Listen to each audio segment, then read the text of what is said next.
Are you not entertained? Are you not entertained? Is this not why you are here?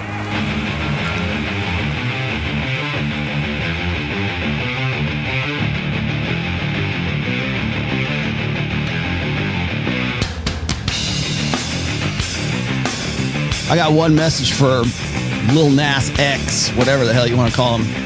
Should leave that black metal stuff to the professionals. Just saying.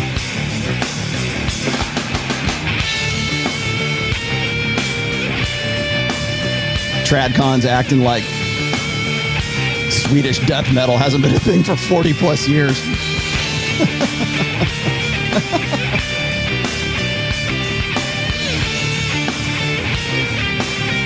Are you LARPing? I think most of you are. Everyone is a LARPer. Didn't you know that? Did you not know that? I'm going to find out why you are.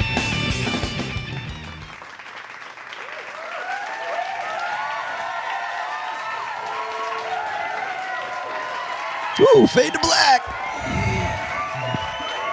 How are we doing? Well, thank you. Thank you. Thank you very much. Thank you very much. Thank you very much. That's the live studio audience. No, it's not. All right. Fair warning. First of all, I am on cup 2 of Devil Mountain Coffee. They just sent me a new variety. So just let you know, I'm a little buzzing right now. Coming in hot. I like it. Coming in hot. Oh boy. Okay. I have Sam Bada is in the house. He is the mod. Pay respects, be nice, play nice, and we'll get through today's 2-hour show or more. I am still doing the long form shows. This is the one that I am doing. I know I didn't get to my 30. Well, I kind of did. I got to a 30-minute episode this Wednesday. I just didn't put it up. I was more preoccupied with some other things that I was doing. And so I put up some old clips that I thought were pertinent, because a lot of people ask me, they say, hey, can you just like give me the sound bites, right? Can you give me the nuggets?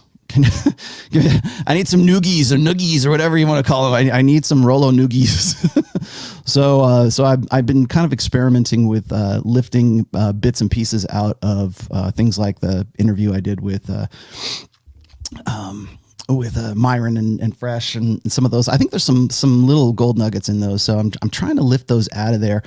And give you guys, I want to do them as shorts, but I also want to do them as, I guess, kind of like 10-minute ones. I guess, is that cool? Let me know in the comments if you want something that is like, say, between 10 and 20 minutes, or if you want something that's like 30 to 45 minutes. Because I get a lot of guys say, even the 30-minute ones, I can't watch 30 minutes. I'm like, really? Yeah. All right. Well, anyways, so today we are going to be discussing LARPing, and a lot of people are like curious to know, like, what's LARP? What's LARP? LARP is LARP. It stands for live action role playing. It used to be, technically it still is kind of a nerd thing, right? If you've ever been to a Renaissance fair, if you've ever been in the SCA, which I have been in a former life, and the SCA is the Society for Creative Anachronisms. It's those guys that like put on like armor and start bashing each other. I never did heavy fighting, just saying. I did rapier combat for a while because fencing was my thing. You can make a LARP pretty much out of anything, right? It's live action role playing. Everybody gets together, we play dress up, and we pretend that we're going to be characters. We pretend that we're going to be whatever it is that we decide that we're going to be. And, for an afternoon or evening or whatever, maybe a weekend, whatever, if that's your groove, then that's what you like to do. Cosplay, I guess you could say, is a LARP, right? It's assuming you go and you pretend to be something. You actually like live out the character while you're at, I don't know, Comic-Con or whatever it is that you're doing. So LARP has become something of I think it's almost like an insult right now. I was reading the true inspiration for today's topic came from an article that I read. And I can't remember, her first name is Alex something or other. I can't remember her last name, but she was making the rounds in conservative circles, like TradCon circles, and explaining that. And this is something I've thought about myself too. So I hate to get a little cerebral here in the very beginning of this show, but This is something I've thought about myself as well, because I have a lot of guys that will ask me, how do you internalize a red pill? And you guys have heard me say in the past, I am the game, right? How do I internalize the red pill? Rollo, how do you keep gaming your wife all the time? How can you keep up the act? It's like, well, it's not an act. That's just it. So in the beginning, when guys are learning game, or you don't even have to be learning game, you could simply be, red pill, getting into red pill theory, the praxeology, I hope I'm saying that right, of the red pill. And then you want to put it into practice. As I've said before, you cannot become red pill or unplug yourself from the proverbial matrix of blue pill conditioning and not live somehow differently. How you deal with that difference, how you deal with what you do with that knowledge is really kind of up to the individual at that point.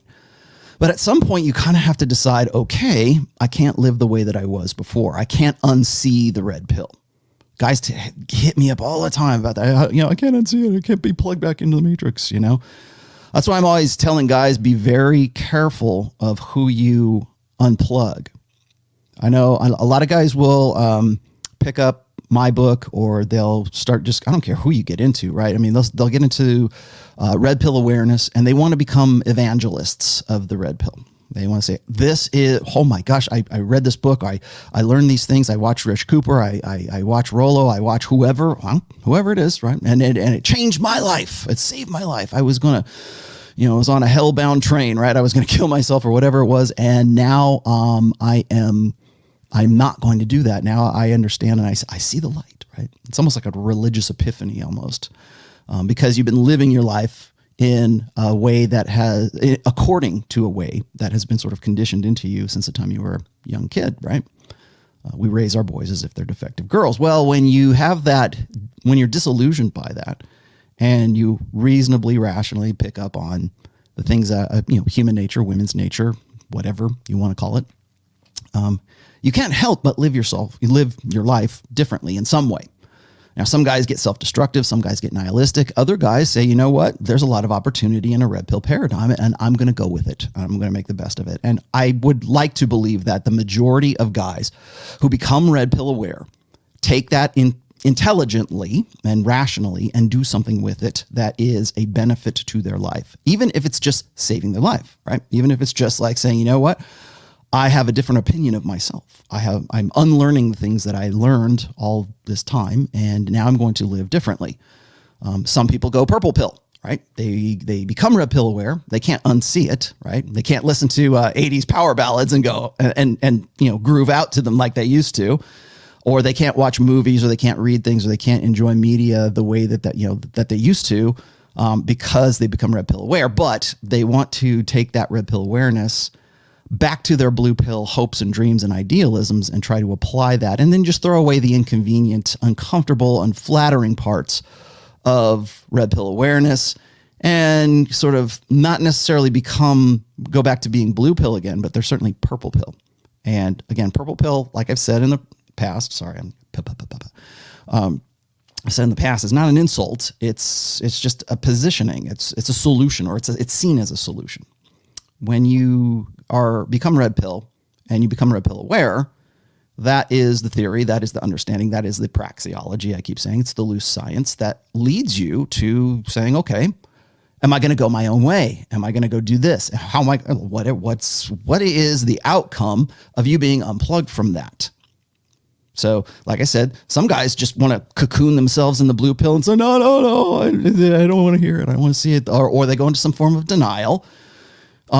Some other guys simply, they want to go back to very comforting beliefs that are challenged by a lot of the things that the red pill presents to them. And, even just human nature, women's nature, the conflict between emotionalism versus empiricism or rationalism, whatever you want to call it.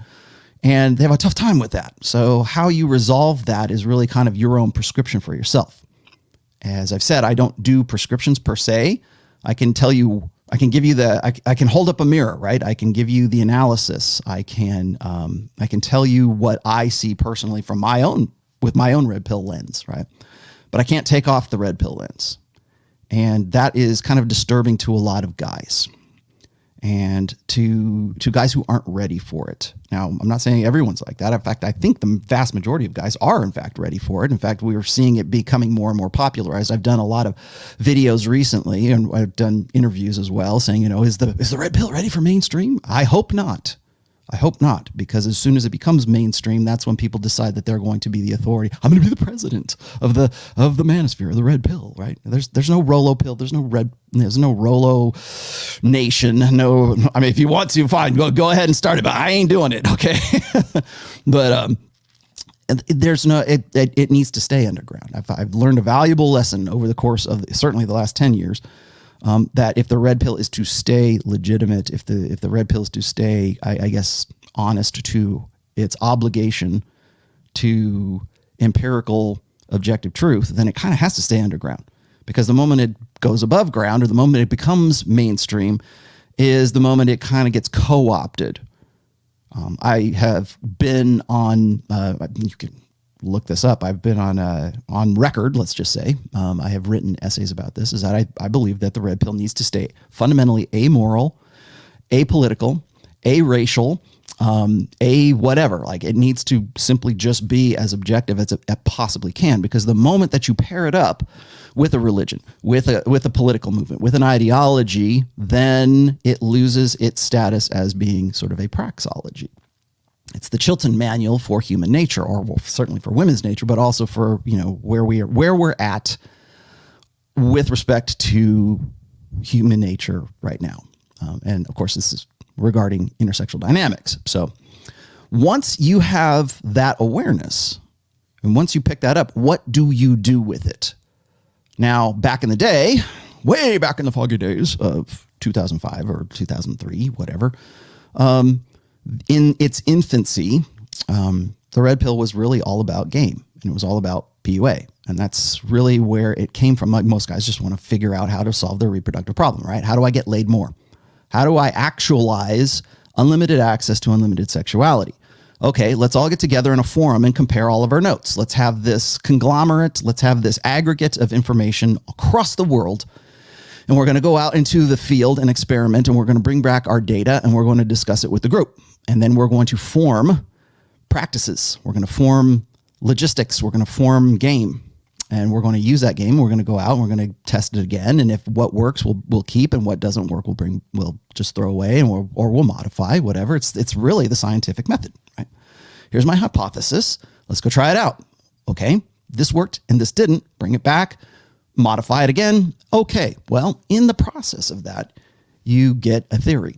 You get a unifying theory, which is what a lot of people want to call a predictive framework. And that's really what the red pill ventures to be, or at least it, I don't think that the red pill necessarily has a purpose, but it ventures to create a predictive framework. If you do these things, this is the most likely outcome if you do those things. It's economy of motion, right? I mean, it's like, the best defense is to, like, if you're in martial arts, right? I mean, the best defense is done not to be there, right? To dodge, to get out of the way. What is the practicality of what we know and what people will likely do, and how can we create predictive frameworks, first of all, and then what are the best practices according to those predictive frameworks? Now, I know that sounds like really logistical, but I have to say that right now because I have to preface this, because when we get into LARPing, what happens is a lot of guys believe that the practice is the means to it is the end. That's what it's all about. And when we talk about LARPing right now, you're a neckbeard LARPer, right? I mean, it becomes like, you're a purple pill, right? It's whatever the invective is. It's whatever the insult is. You're an incel. You're a LARPing spurg incel, right? That's the vernacular of, unfortunately, it used to be 4chan. Now it's like all over the place. And I don't think we really dig into why we got to the point we did when we used those as invectives, I guess. Like, an incel was just simply an involuntary celibate. And now suddenly you're this murderous, potentially homicidal, crazed, virgin who, whatever, right? I mean, now that becomes an insult. Now that you have that potential, there's something wrong with you. So when we talk about LARPing, live action role playing, I had to actually define that in book 4, because I was writing for an audience in book 4 that I didn't necessarily already knew what that acronym was. And when I was writing that and I was defining that in the book, it kind of struck me that that I would need to do that for anyone, because I'm so used to using that LARP or LARPing or whatever as something that I presume other people understand, that I had to stop and kind of think about what the definition of LARPing is. And when you transition from being red pill or blue pill into red pill or awareness, the first thing people ask, how do I internalize this? And it's a process. But one of the first complaints I hear from guys is that, my brother, my family, my friends, the girls I used to know, the first thing out of their mouths is, you're being somebody you're not. Why are you acting this way? Why are you going to the gym now? And to the point where they will try to dissuade you from becoming something else. There's nothing more threatening, by the way. And here's your quote for the day. There's nothing more threatening to your friends than you changing yourself for the better. And I know that sounds like, oh, well, if you are, if you're hooked on heroin or something like that, and you get out, you kick the habit or whatever, or addiction, and you become better, that's one thing. But it's another thing to change your mind about how you've been living. It's another, if you had a friend that converted from atheism to becoming a born again Christian, or he converted from, I don't know, Krishnaism to Islam or something like that, you might think, well, what's going on with this guy? It's not an addiction. It's up here, right? It's a reprogramming. And I mean that in the most clinical sense, because a lot of people say, oh, it's programming, man. It's like mind control. No, I'm not saying brainwashing. I'm just saying, why do we come to those decisions? Why did you come to the decision?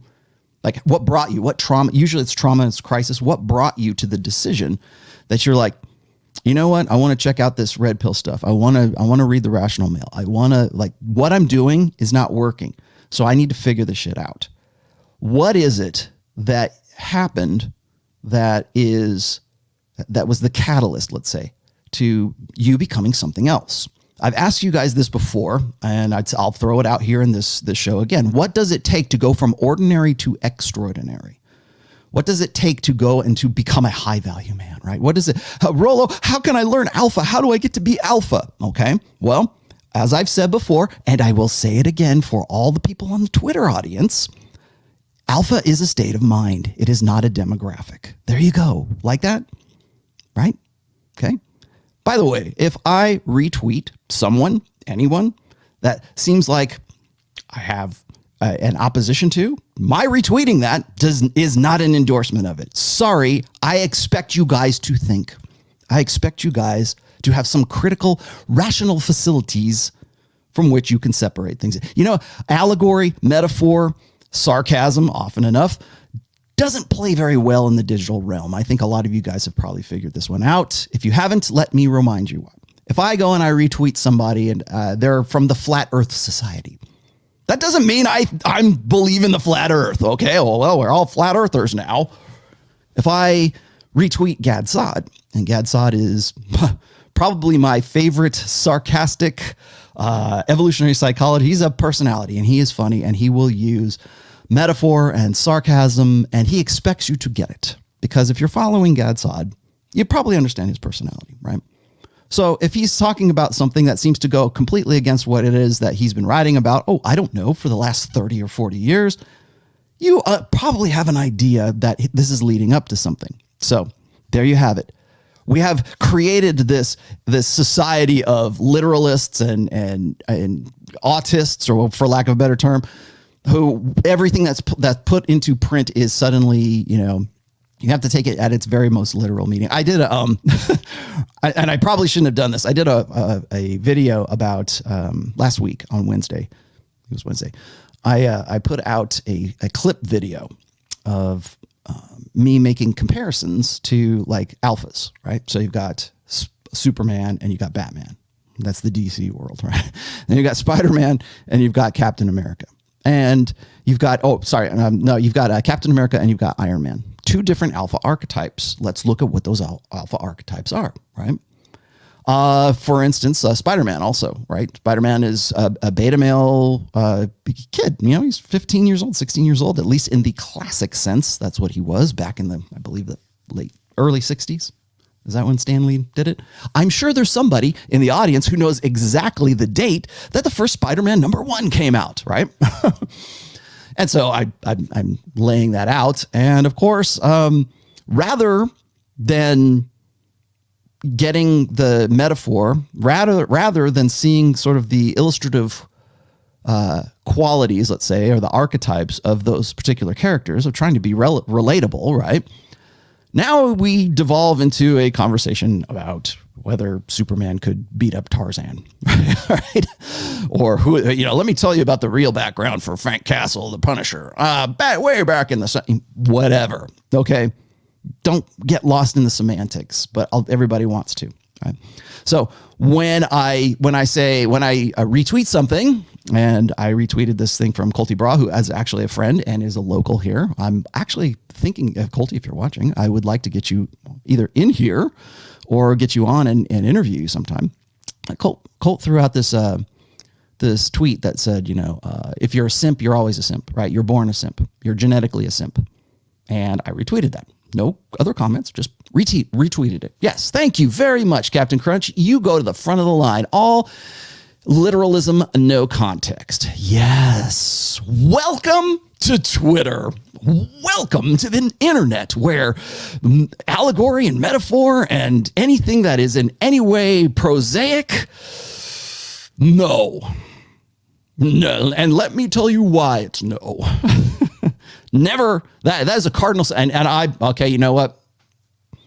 Holy Rollo, never do this again.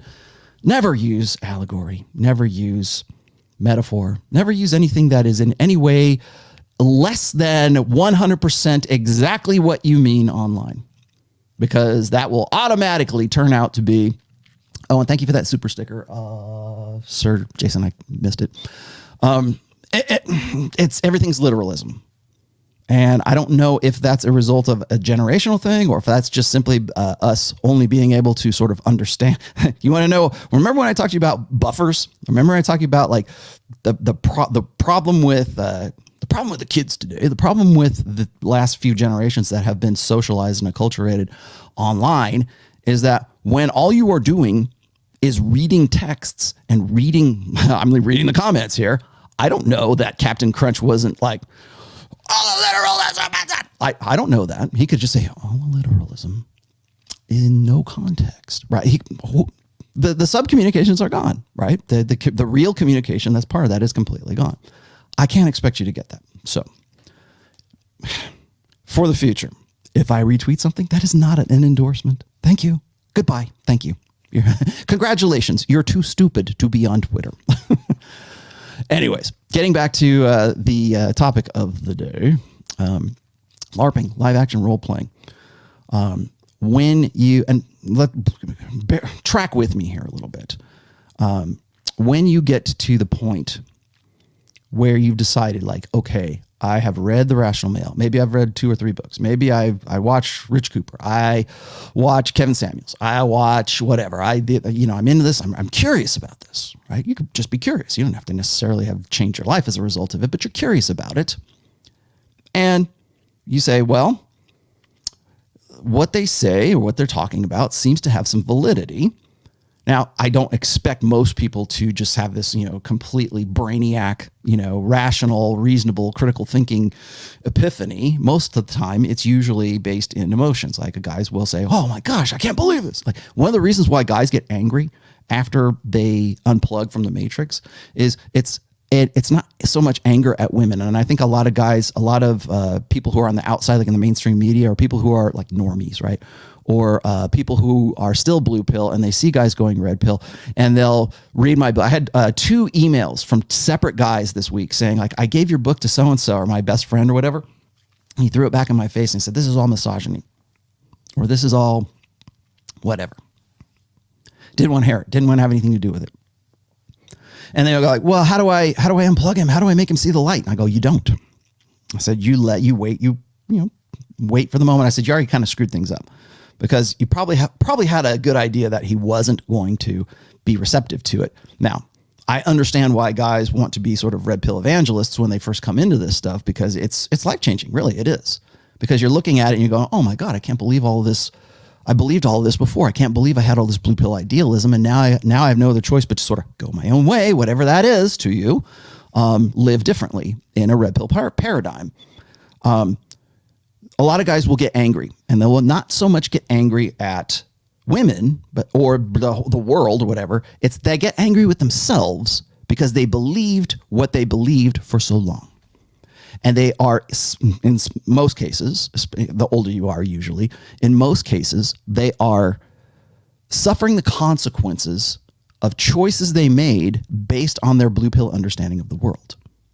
Like, oh, well, the world told me that I needed to go get a job, and I needed to go to college, and I needed a 4-year degree, and I needed to get into a good company, and then women will like me. And then, well, hey, Jordan Peterson says that, right? I did everything by the book.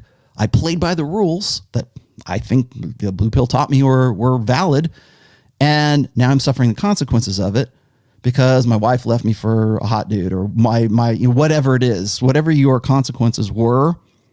I don't want to throw out any too many examples, because a lot of people will go, well, that's just sour grapes. No, what I'm saying is that you're probably at some point when you come into the red pill, it's usually as a result of crisis or of trauma of some kind. And when guys realize this and they, let's just say, accept the red pill as a truth, as like, this is where you were and this is where you are now, and this is what you have to work with. And sometimes that's depressing. Sometimes it's, makes you despondent, but actually there's more opportunity in a red pill paradigm than your old blue pill idealism. But they get angry because up to that point, they live their lives according to bad information, to an uneducated, because they believed in whatever it was that they were sold for, from the time they were 5 years old by Disney and Pixar and popular culture and popular music and the internet and everything else. Now, I think that might be changing a bit right now, but for the most part, when guys, have their unplugging moment, that's when things sort of get a little dicey. It's sort of the process of unplugging. So they get angry. And that anger is not necessarily, it can be, but it's not necessarily focused at women.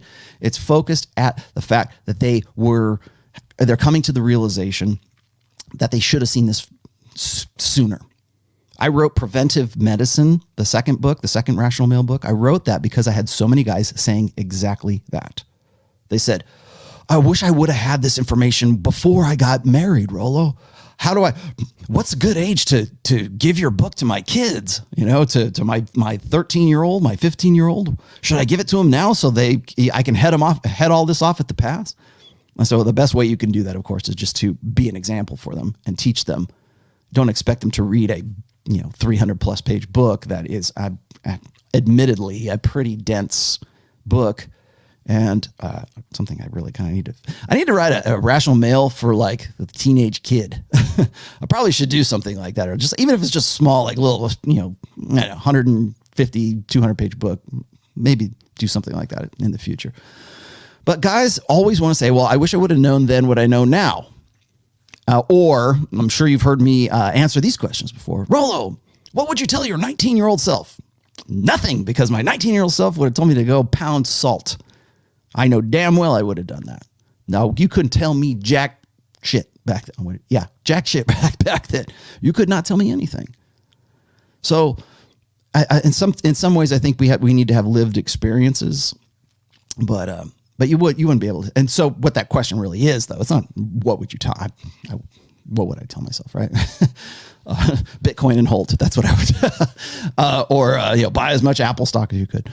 That's what I would tell myself. Something practical, something reasonable. But that's not what that question is about. That question is, what should we be teaching the younger generation? And I think that there's a lot of merit in that. I do think we should be teaching especially our young men, the realities of women's nature, the reality of the sexual marketplace, the global sexual marketplace, the local sexual marketplace, that we need to prepare the next generation with the red pill. That's why I wrote book 3, Positive Masculinity. There's all kinds of stuff in there about red pill parenting. Rollo, how do I raise my kids as a red pill father? Well, you already know. That's the good news. You already know. You just have to go and live it out. Demonstrate, do not explicate, right? Because kids watch what you do and they don't listen to what you say. Kids listen to about 10% of what you say. As a parent, they listen to about 10% of what you have to say, unless something really traumatic happens. Right? Because they don't want to be told anything. They want to live it. They're in the middle of it.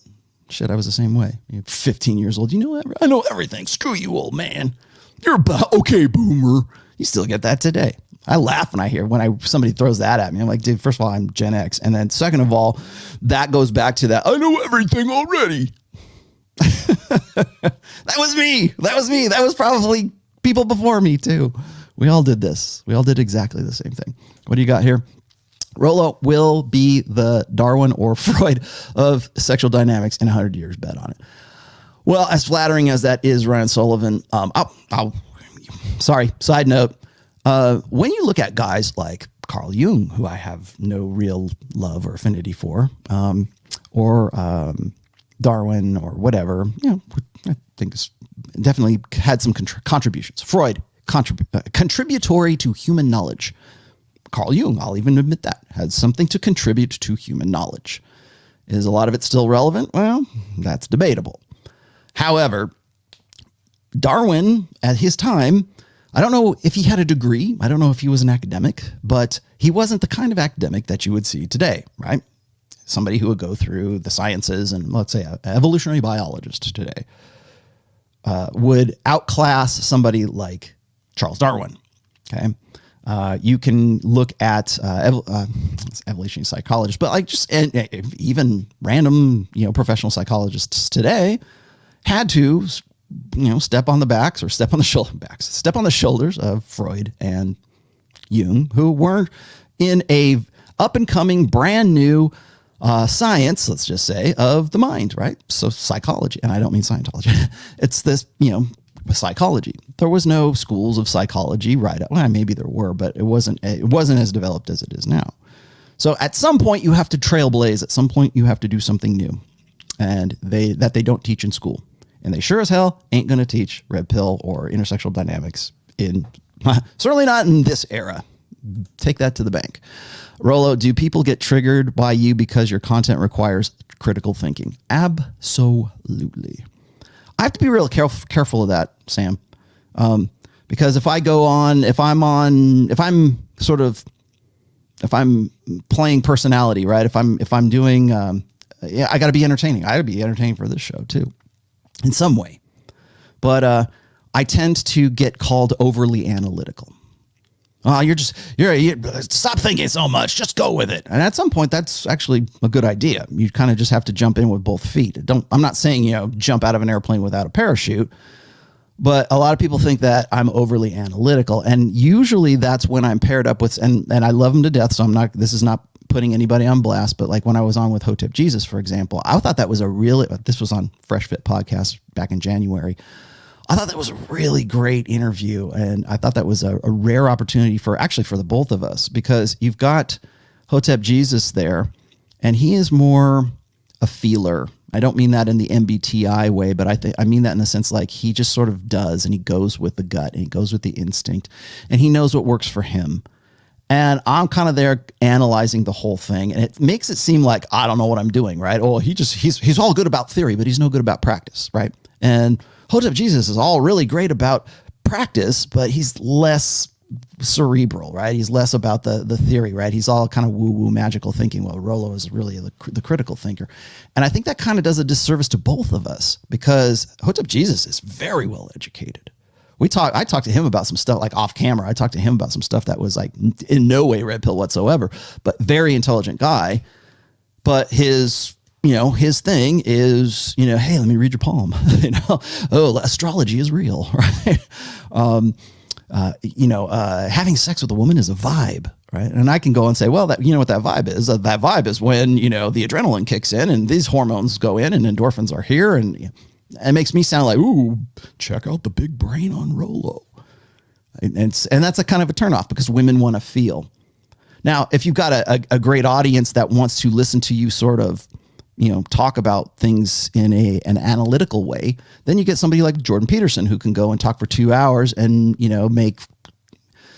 fill an arena, of guys who want to sit there and listen to him talk for 2 hours. So it just kind of depends on the venue, I think. But so, long story short, it does require critical thinking. And sometimes that is, most people don't have the patience for it. I get it. I totally understand. I wouldn't want to, if I was more interested in, feeling, or I wanted to get into video games, or I wanted to go play, if I want to play guitar and I'm sitting down, I'm just practicing or whatever, I can't carry on a conversation with my wife or my daughter or with friends or whatever, unless they're playing with me, right? I can't carry on a conversation because I'm still I'm engrossed with playing guitar, right? So it's kind of the same thing. If I'm trying to talk to you in a critical analytical way, and you want to play guitar, you're gonna pick up maybe 5 or 10% of what I'm talking about. So just something you have to be careful. It's perceptions, right? If I am in any way marginally as constructively critical as I can possibly be, it doesn't make any difference to somebody who just simply doesn't want to hear it. Right? What did you say here? After divorce, just one thing really bothers me: without full family, how to properly raise my small daughters. Mr. Lantique, go pick up my third book. It is The Rational Male, Positive Masculinity. There is an entire chapter, and a pretty sizable one, in that book that explains exactly what your question is.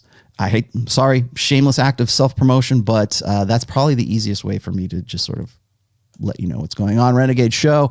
When I went through this, that anger was directed at my blue pill father, who still tries to browbeat me into living his ideals. Oh, thank you for this one, Renegade. You're going to get your $20 worth here.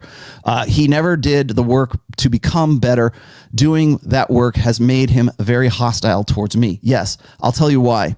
Because what you're doing is probably proving more practical, probably proving more beneficial to yourself than following what I call the old set of rules, the old books. And if you don't know what I'm talking about, I put this in, I think it was the second book, or maybe it was the third. I'm not sure. Anyways, you can just simply go look it up on my website, therationalmale.com. I have an essay called The Second Set of Books. And what it kind of boils down to, I'll let you guys go read it, but what it boils down to is that most guys in their blue pill conditioning believe that they are playing by a set of rules that is going to in some way benefit them, because this is what I've been taught. This is what my parents taught me. This is what my dad did. This is what I have to do. These are the values and the logistics and the practices and the rituals and the belief sets that I have been taught through my parents, through my church, through my school, through popular culture, through the music I listen to, through everything that I consume. And that's the first set of books. This is the rule set that men are supposed to be playing by. And we get really upset when we see a guy not playing by those rules that you expect every other dude to be playing by. You want to know why guys get really pissed off at players? You want to know why? You want to know why John from Modern Life Dating generates so much hostility? It's because here's a guy that's making a good chunk of change, and you say, "Oh, he's a grifter. He's like Sergeant Slaughter. He's like a professional wrestler. Look at him. I can't believe this guy. Oh, screw him." Yeah, well, the reason why you're upset with that guy primarily is because he's not playing by the first set of rules, and he's doing very well with the second set of rules. And a lot of guys don't understand that the rule set that they're playing with, the first set of rules, is the blue pill conditioned set of rules. Do what you're told, go to school, do these things, tithe in church, pay your taxes, be nice to Susie on the way home. You got to respect women. You got to hold them up. You got to be equal partners, blah, blah, blah. Name it. Name anything that's woke right now. And that's definitely the first set of rules. That's that first rule book that you've got. And then you had a point of crisis. Then you have a point of trauma. And that's when you realize, or you get zeroed out, right? You have to have seen the zeroed out episode. You get zeroed out and you go, damn it, everything I have been told was either a lie or it was a manipulation, or I was stupid enough to accept it and believe it. You want to know where the anger comes? When you unplug, that's why. You're angry at yourself because you were stupid enough to have believed all of these things rather than using your brain, your critical analysis of what's really going on. And I think that's becoming more and more, that revelation is becoming more and more common right now because we have the internet and we have guys coming together to, like I said, create that predictive framework. So if I go on and people say, oh, Rollo, that guy, he's just a grifter, blah, he just wants to sell books. Yeah, I'm an author. I'm supposed to sell books. All right. I can't believe that used car salesman selling all those cars. Yeah, because that's what he does. Okay. Congratulations. You got me. All right. But here's the thing is that when you are transitioning from blue pill into the red pill, there's going to be that point of conflict and you're going to doubt yourself. And that's where we come back to the LARP thing. Thank you very much for this. Okay. Your dad doesn't want you to prove his old school, old books rules wrong. That's why. Perfect example. Especially when you become red pill, one of the biggest dangers is to have people go, it's the crabs in the bucket analogy, right? Crabs in the bucket is that you never have, there's a fisherman, right? And a fisherman has his crabs in the bucket. And one crab tries to get out of the bucket and the fisherman never has to worry about the crab getting out of the bucket because there's always another crab to pull him back down in. When you change your life, when you become someone different, the first thing out of anyone's mouth is you're being somebody that you're not. And the reason why you hear that is because people want you to be predictable. They want to know that you're going to respond and react in a way that they can predict and that they can, in some cases, exploit, or at least know that you're going to be where you say you're going to be when you say you're going to be there.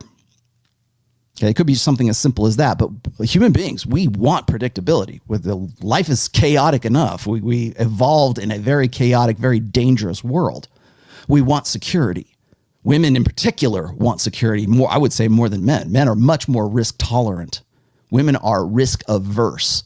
Because they have to be. They have to be able to protect the child. They have to be able to, that you want to know why women are communitarian and they're strength in numbers and their security. You want to know why the long-term security is I think more necessary over the course of a woman's life than wanting to get with the hot guy, the hot alpha guy in the foam cannon party in Cancun. That long-term security is an evolutionary innate need in women. So that's, like I've said this a billion times before, when women come into power, that's the first thing they prioritize is the feminine imperative. And what is the feminine imperative really looking for? Maximizing alpha seed versus beta need. Beta need is the easiest one to take care of. So that, and beta need, essentially, beta need provisioning, protection, and parental investment. That needs to be something that is more or less insured for women. Why is it so? Why is it such why is it almost an obsessive need for women? Because they're the most vulnerable sex.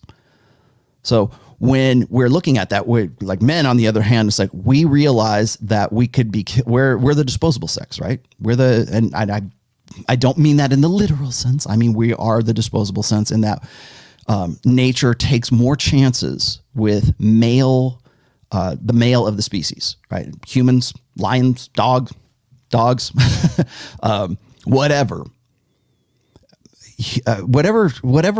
sex bears the least amount, the lower amount of reproductive cost is usually the one that nature takes more experiments with, takes more chances with. Men in particular are 3 times as likely to be killed or 3 times as likely to suffer. You guys know the stats. I'm not going to get into that right now.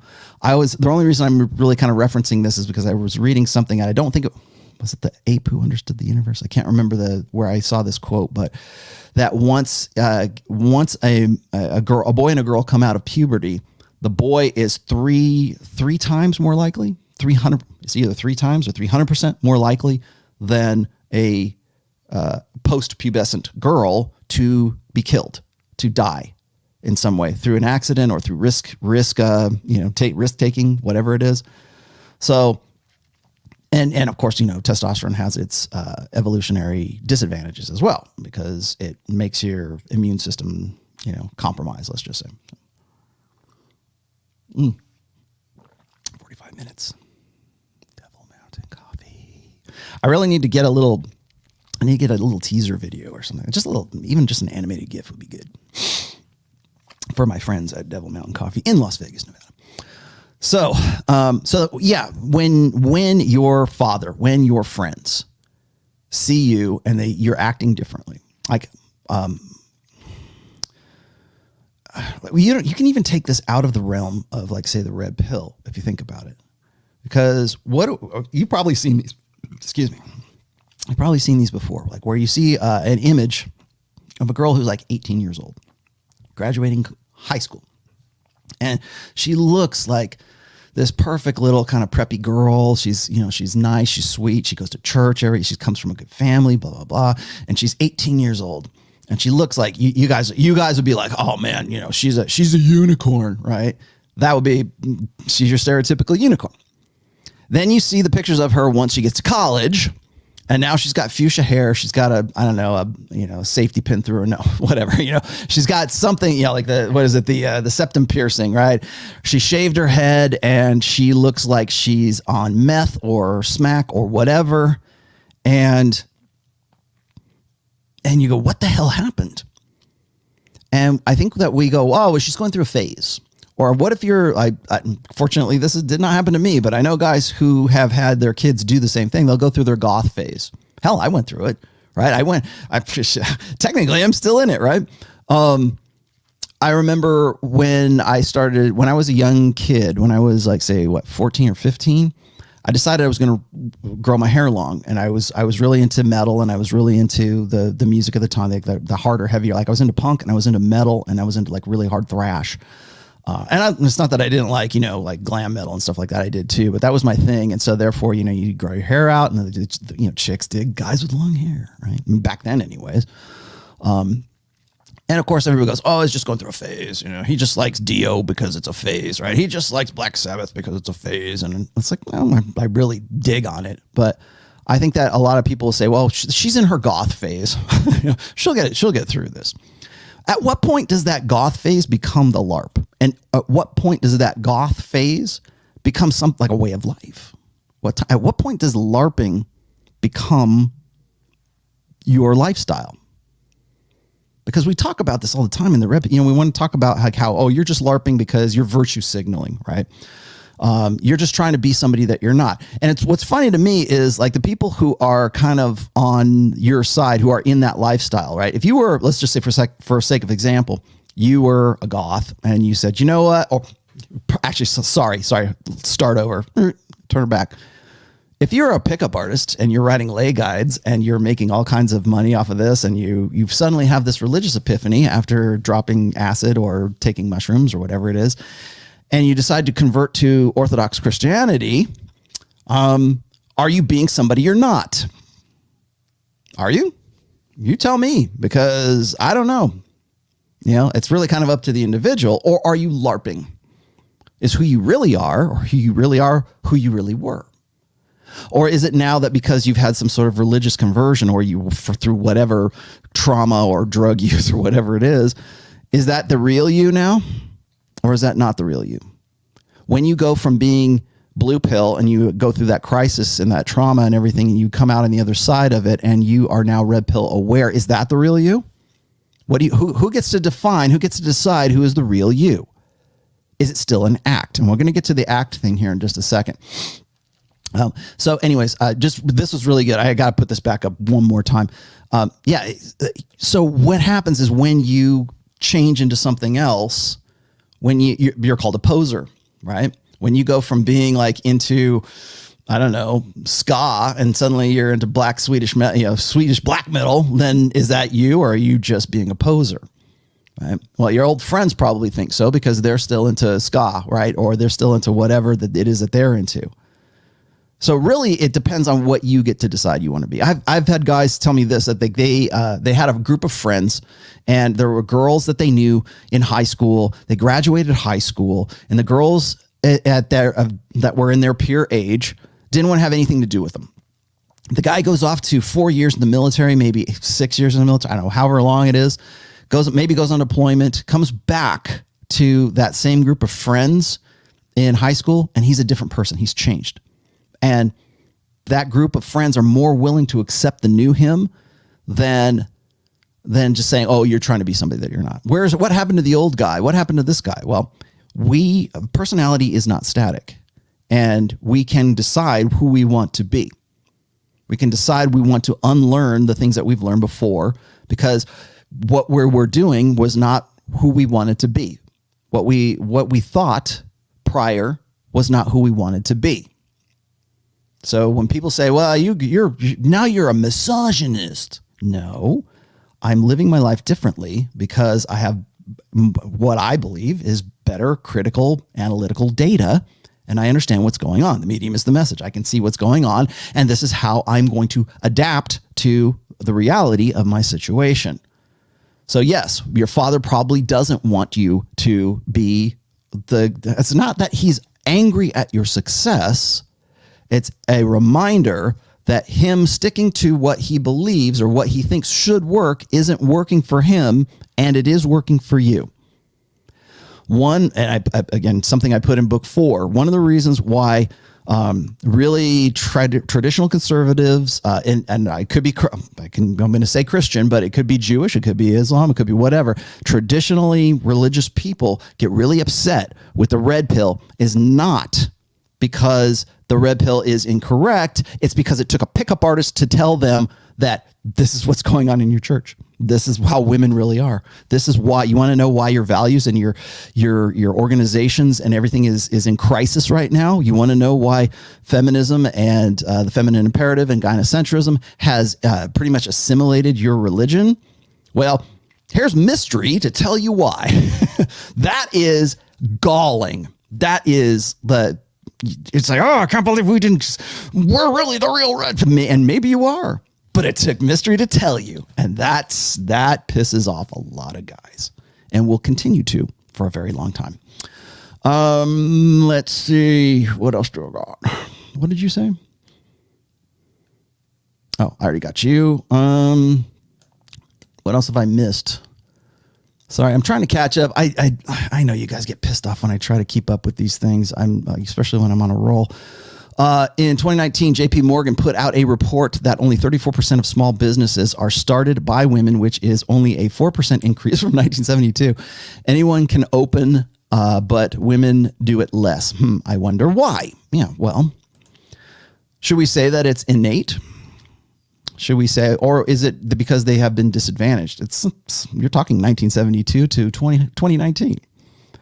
I don't know if it was Morgan Stanley or maybe it was Forbes. I read an article. I think it was maybe it was 2019 or 2020. I read an article about how the 60 richest women in the United States, and 58 of those 60 got their riches or came into wealth and came into some sort of financial power as a result of divorce, the most common, which is divorce, or heredity, meaning they inherited that business and now they're in it, right?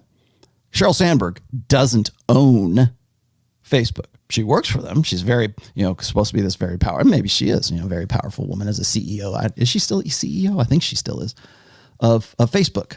Great. Awesome. And then you get somebody like Elizabeth Holmes. Go look her up. She's going to be going to court pretty soon, and she's probably going to get off scot-free because we live in the gynocentric states of America right now. I wonder why. No. And Speed Freak. Hey, Rollo, I was at a party, and the women were talking about their free passes. Yeah, the pussy pass. Guys that their boyfriends have given them free passes to have sex with. Isn't this hypergamy at work? Thanks for everything. Well, it's just women enjoying the benefits of that, right? Okay, free pass, really. What they're essentially saying is the guy that I'm with is so much of a beta male that they're going to give me a free pass because they are so desperate for sex and affection and attention that they are willing to allow me to explore my options while I can still explore my options and still be waiting at home watching the kid. That's where we're at.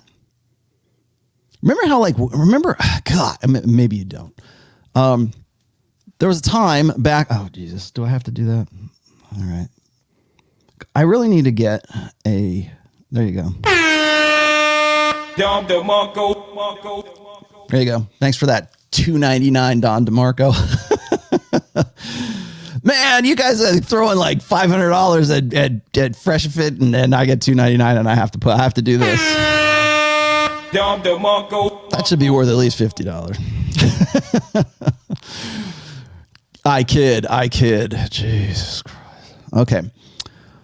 So as far as women getting the pussy pass, right? They're essentially what they're doing is they are enjoying the benefits of a gynocentric social order, which is primarily run by guys who are willing to tolerate that kind of stuff. Now, the point I was getting to is that most guys, or we're living in a time where things have sort of reversed. There was a time where women would be sort of sketchy or would be like, maybe not expect it, but they would certainly be, maybe worried about it, concerned about that their husband would eventually take interest in a younger woman and cheat on her, even if they come back to her, blah, blah, blah. And that guy has to be held to a higher standard because he's the man, blah. And now everything's okay. Like if a woman does that, then we expect that from a woman, and that's all. That's completely fine. Poly is now being recognized as a form of marriage in some states or some counties in some states. I know that right now. So, and by the way, poly in theory is not poly in practice. What'd you say? I laughed after I realized the consequences of my blue pill days because I knew it was a huge personal growth opportunity. Good. Suburban fitness. Most guys don't, though. And I wish it wasn't that. I wish that wasn't the case.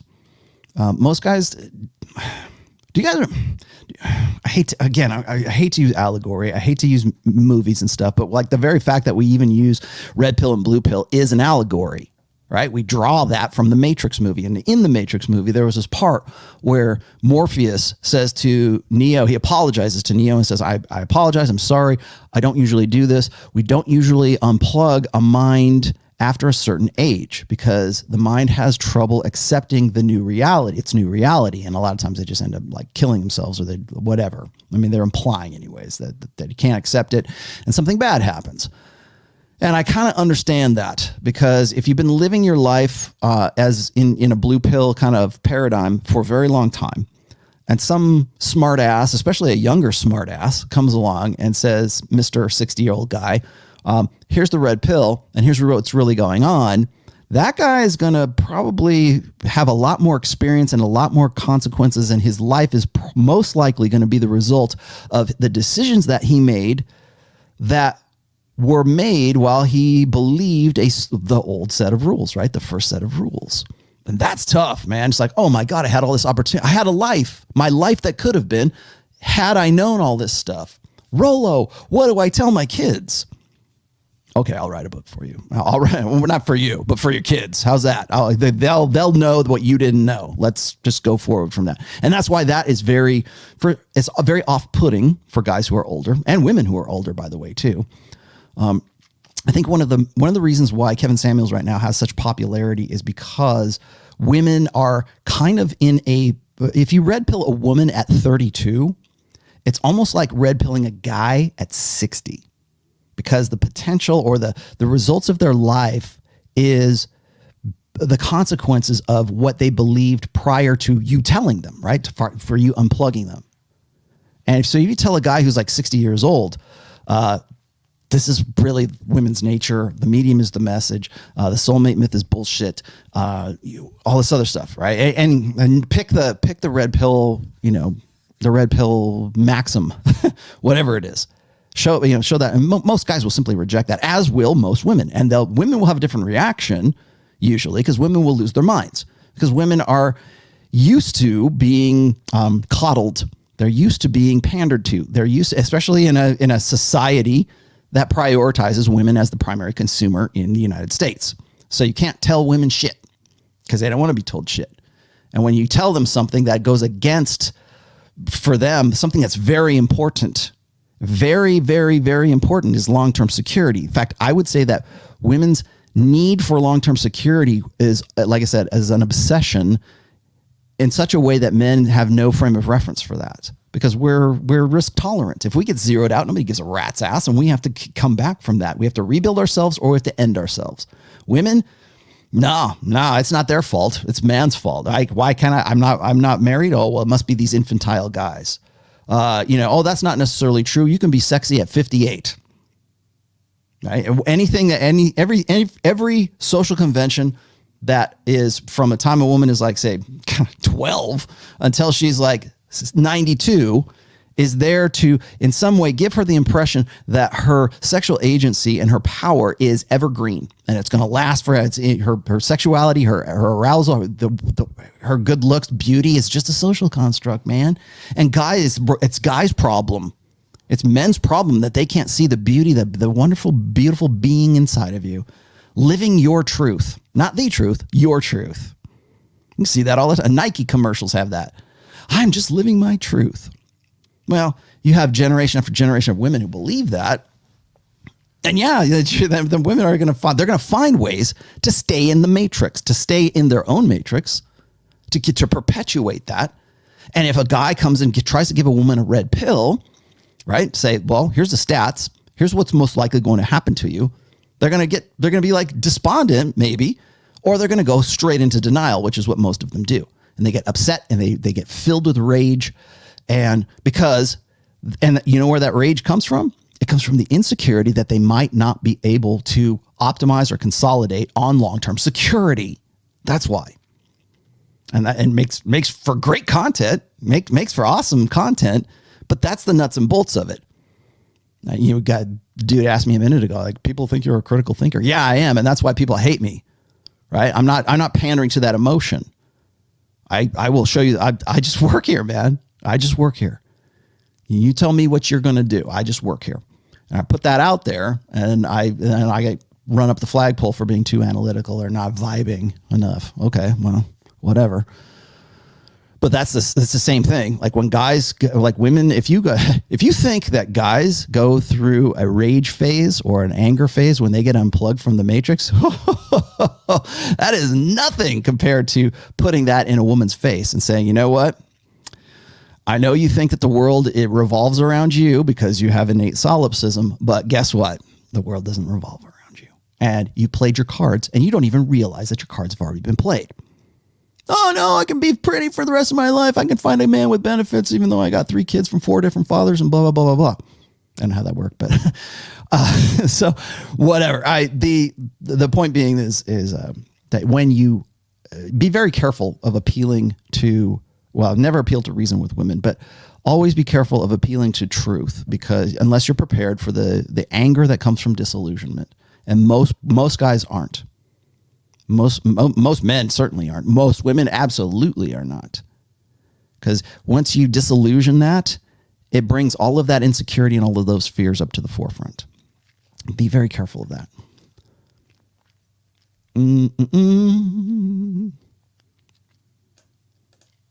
Here we go. Is it LARPing same way as faking it till you make it? I'm glad you brought that up, sir, Mr. Jason. Okay. So fake it till you make it. This was actually a point in my, if you look at and I give my notes to you, if you go and you look in the description, this is one of those. Okay. Faking it until you fake it better. When does it become real? When are you not LARPing? When do you should you, this is a good one. And this was from the article. Okay. So are you faking it till you make it, or are you faking it until you can fake it better? Something that I've actually addressed since the very first book is guys will say, well, how do I internalize the red pill? How does Rollo, I can't spin plates. Why? Well, because one will find out about the other. Well, first of all, you're not spinning plates if that's what your concerns are. Okay. You have to be unconcerned about one finding out about the other. In fact, it probably is assuming you are a high value guy, it's probably in your best interest to know that you have that woman knows that the other woman is around, or has a possibility of that other woman is around, because women want a man who other men want to be and other women want to bang. If you're not that guy, then you still might be high value, but you're not as high value as a guy who is getting called up on the phone for blowjob contests. That's why. So when you have when you are the guy that is spinning plates and you don't have to lie about it or don't feel like you're lying about it, that's when you've sort of leveled up. That's when you sort of have gotten, I don't want to say it's Zen, but that's when you kind of get to internalizing the red pill, because you realize that you're not investing, you're not so concerned about one plate falling off, because you know you have the proven ability to bring another plate in. That's another thing when I iron rule of TOMASSI number 7, never root through garbage once you take the can to the curb, because it is time better spent developing new prospective women than try to repair an old relationship that's failed. Even if you think it could be great, it's still a better opportunity to get with somebody who doesn't know who you are, because you're not especially after that experience, you are not the same person that you were when you were with the girl that you broke up with. Hopefully you've learned something. Please tell me you've learned something, because if you haven't, that's the only real definition of failure. If you have that experience and it's bad and you didn't learn a damn thing from it, and if you didn't become something different or become more as the result of that experience, that's failure to me anyways.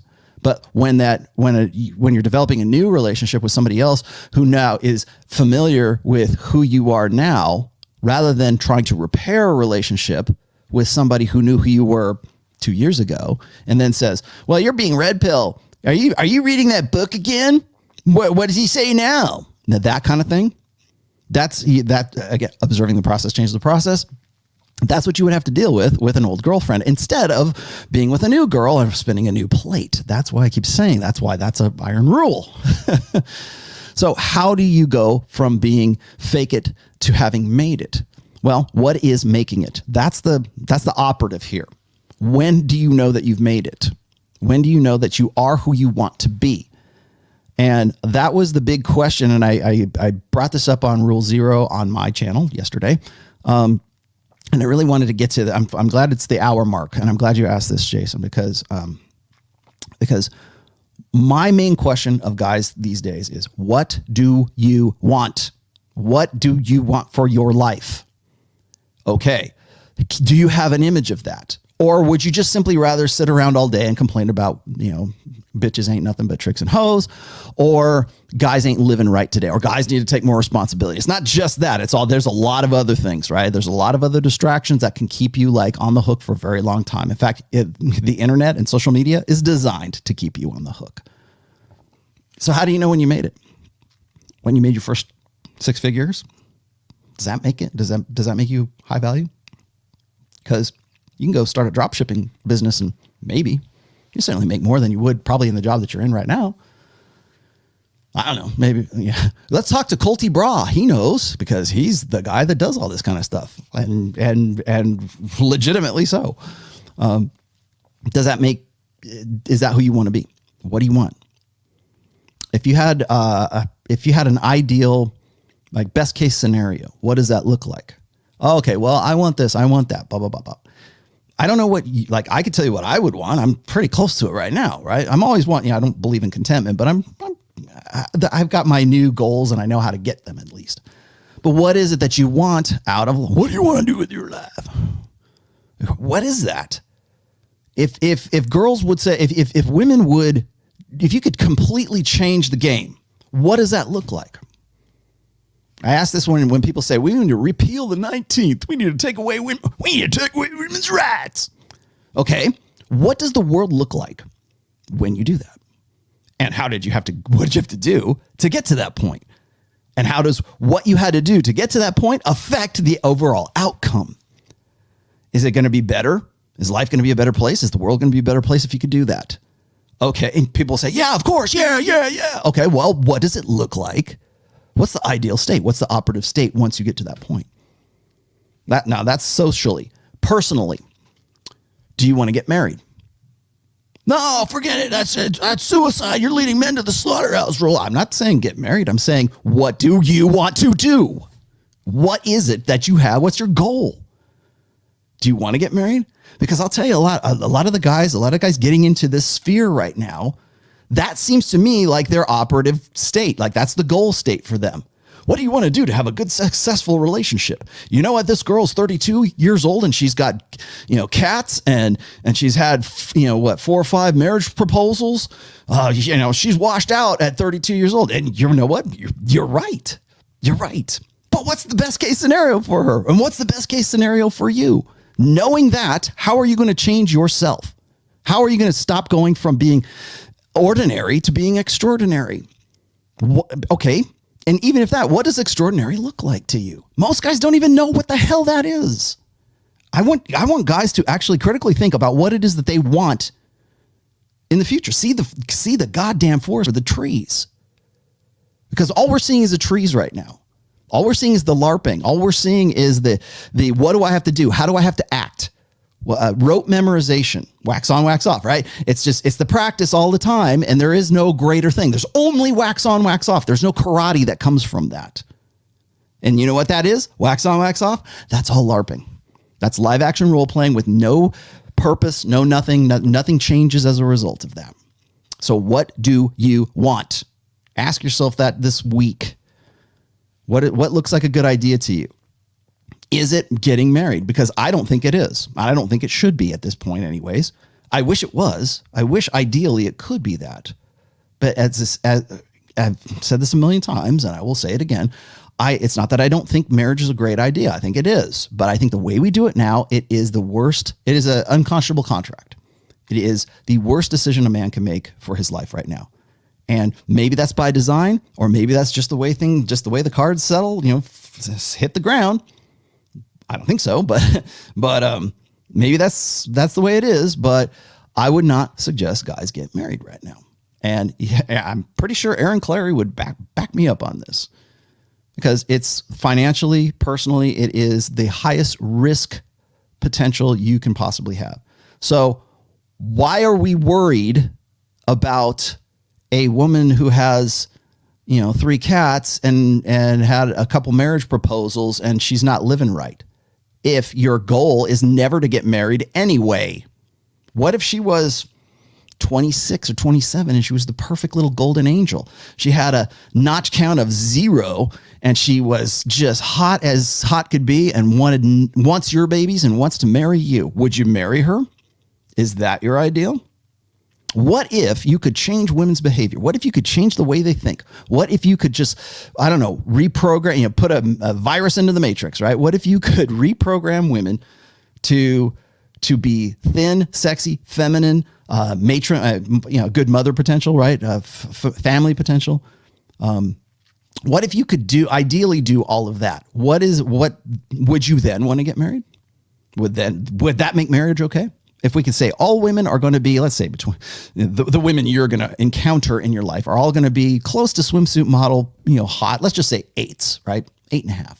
It can't be super perfect, but let's just say like 8, maybe between an 8 and a 9.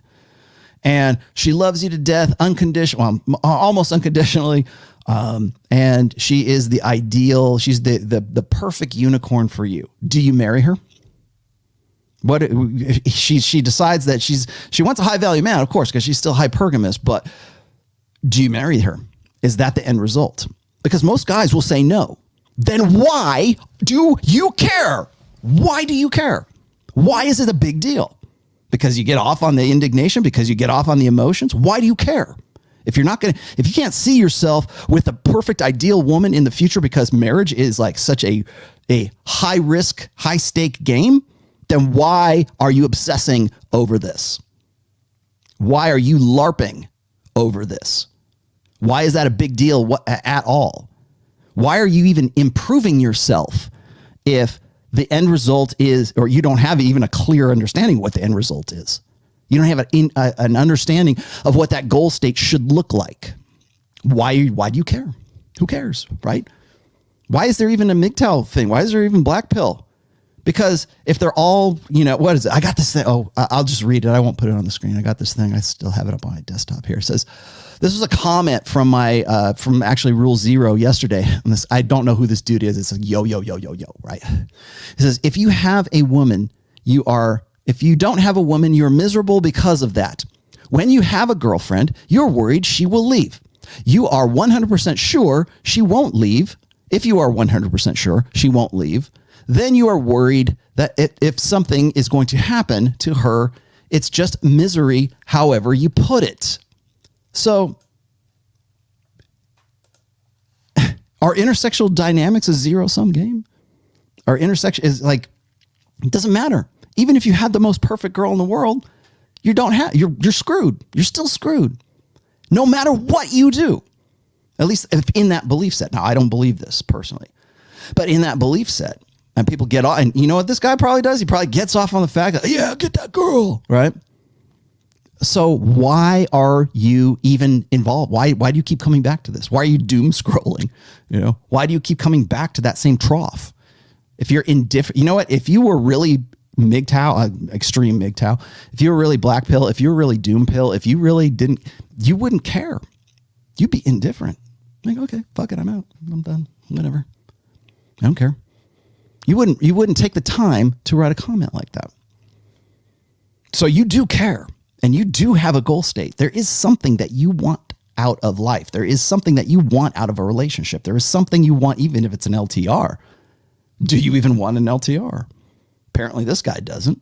I'm not saying every dude's like that, by the way. Just bear with me here. I just use that as a quick example. But I think you have to, like you said, come into your own conclusion, right? And it comes into your own conclusion. What do you want to do? And I don't think enough guys ask themselves that. I really don't.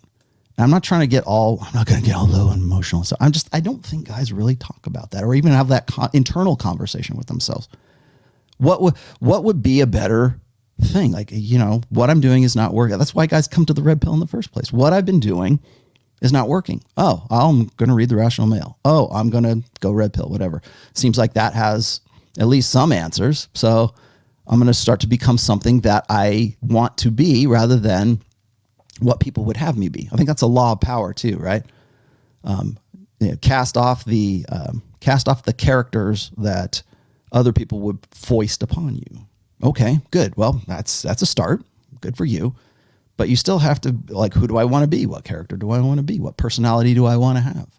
What is it? Like, fake it till you make it, right? Act as if you have a 10-inch cock, right? And see that you make it, but you still have to figure out what making it is. Because if you don't, then you will be faking it until you can just fake it better. As I said before, when guys come into, like, especially when they, back in the day in the PUA days, a lot of guys say, oh, I can't spin plates, Rollo, because I can't keep the act up. Well, if it's an act, then have you made it? No, because it's still rote memorization. It's still you coming up with some scripted response. And I think a lot of people still think that that's what game and PUA is about. It's not. It was back in 2002. If you just go strictly by like, how do I go from sexless to getting this girl at the club into bed? Yeah. You can say the right things. You can ape the right thing. You can act and behave. You can improv, right? You can improv your way into bed with a woman who thinks that you're something that you are actually not. That's real. That you want to know what pisses guys off about PUA is because it's an end run around women's hypergamous filters. Their intuition. So you're selling yourself as somebody that you're not. You're really not a lawyer. You're a sandwich artist.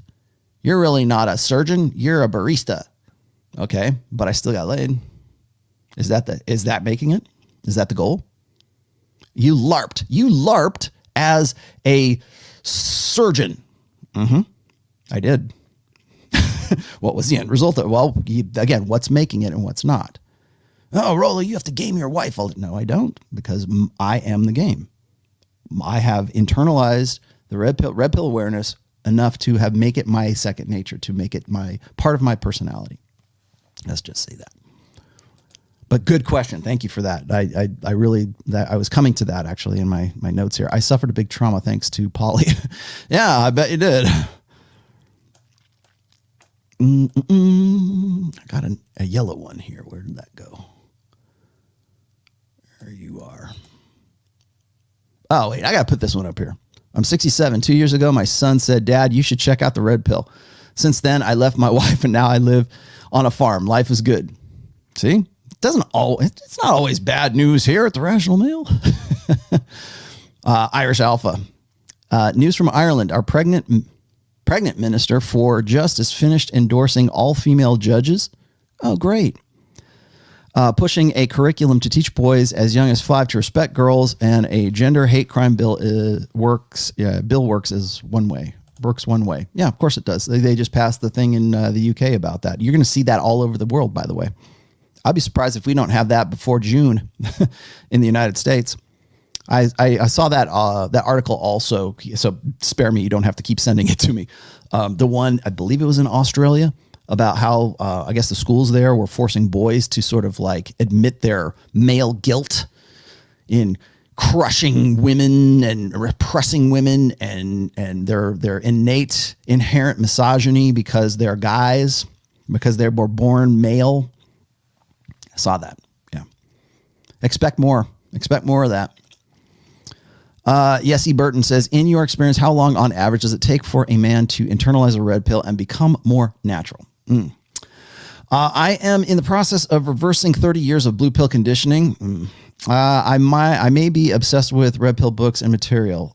Thoughts. I'll tell you this. All your friends will tell you that you are obsessed with red pill material. A lot of guys get into the red pill because they see it as sort of their vindication.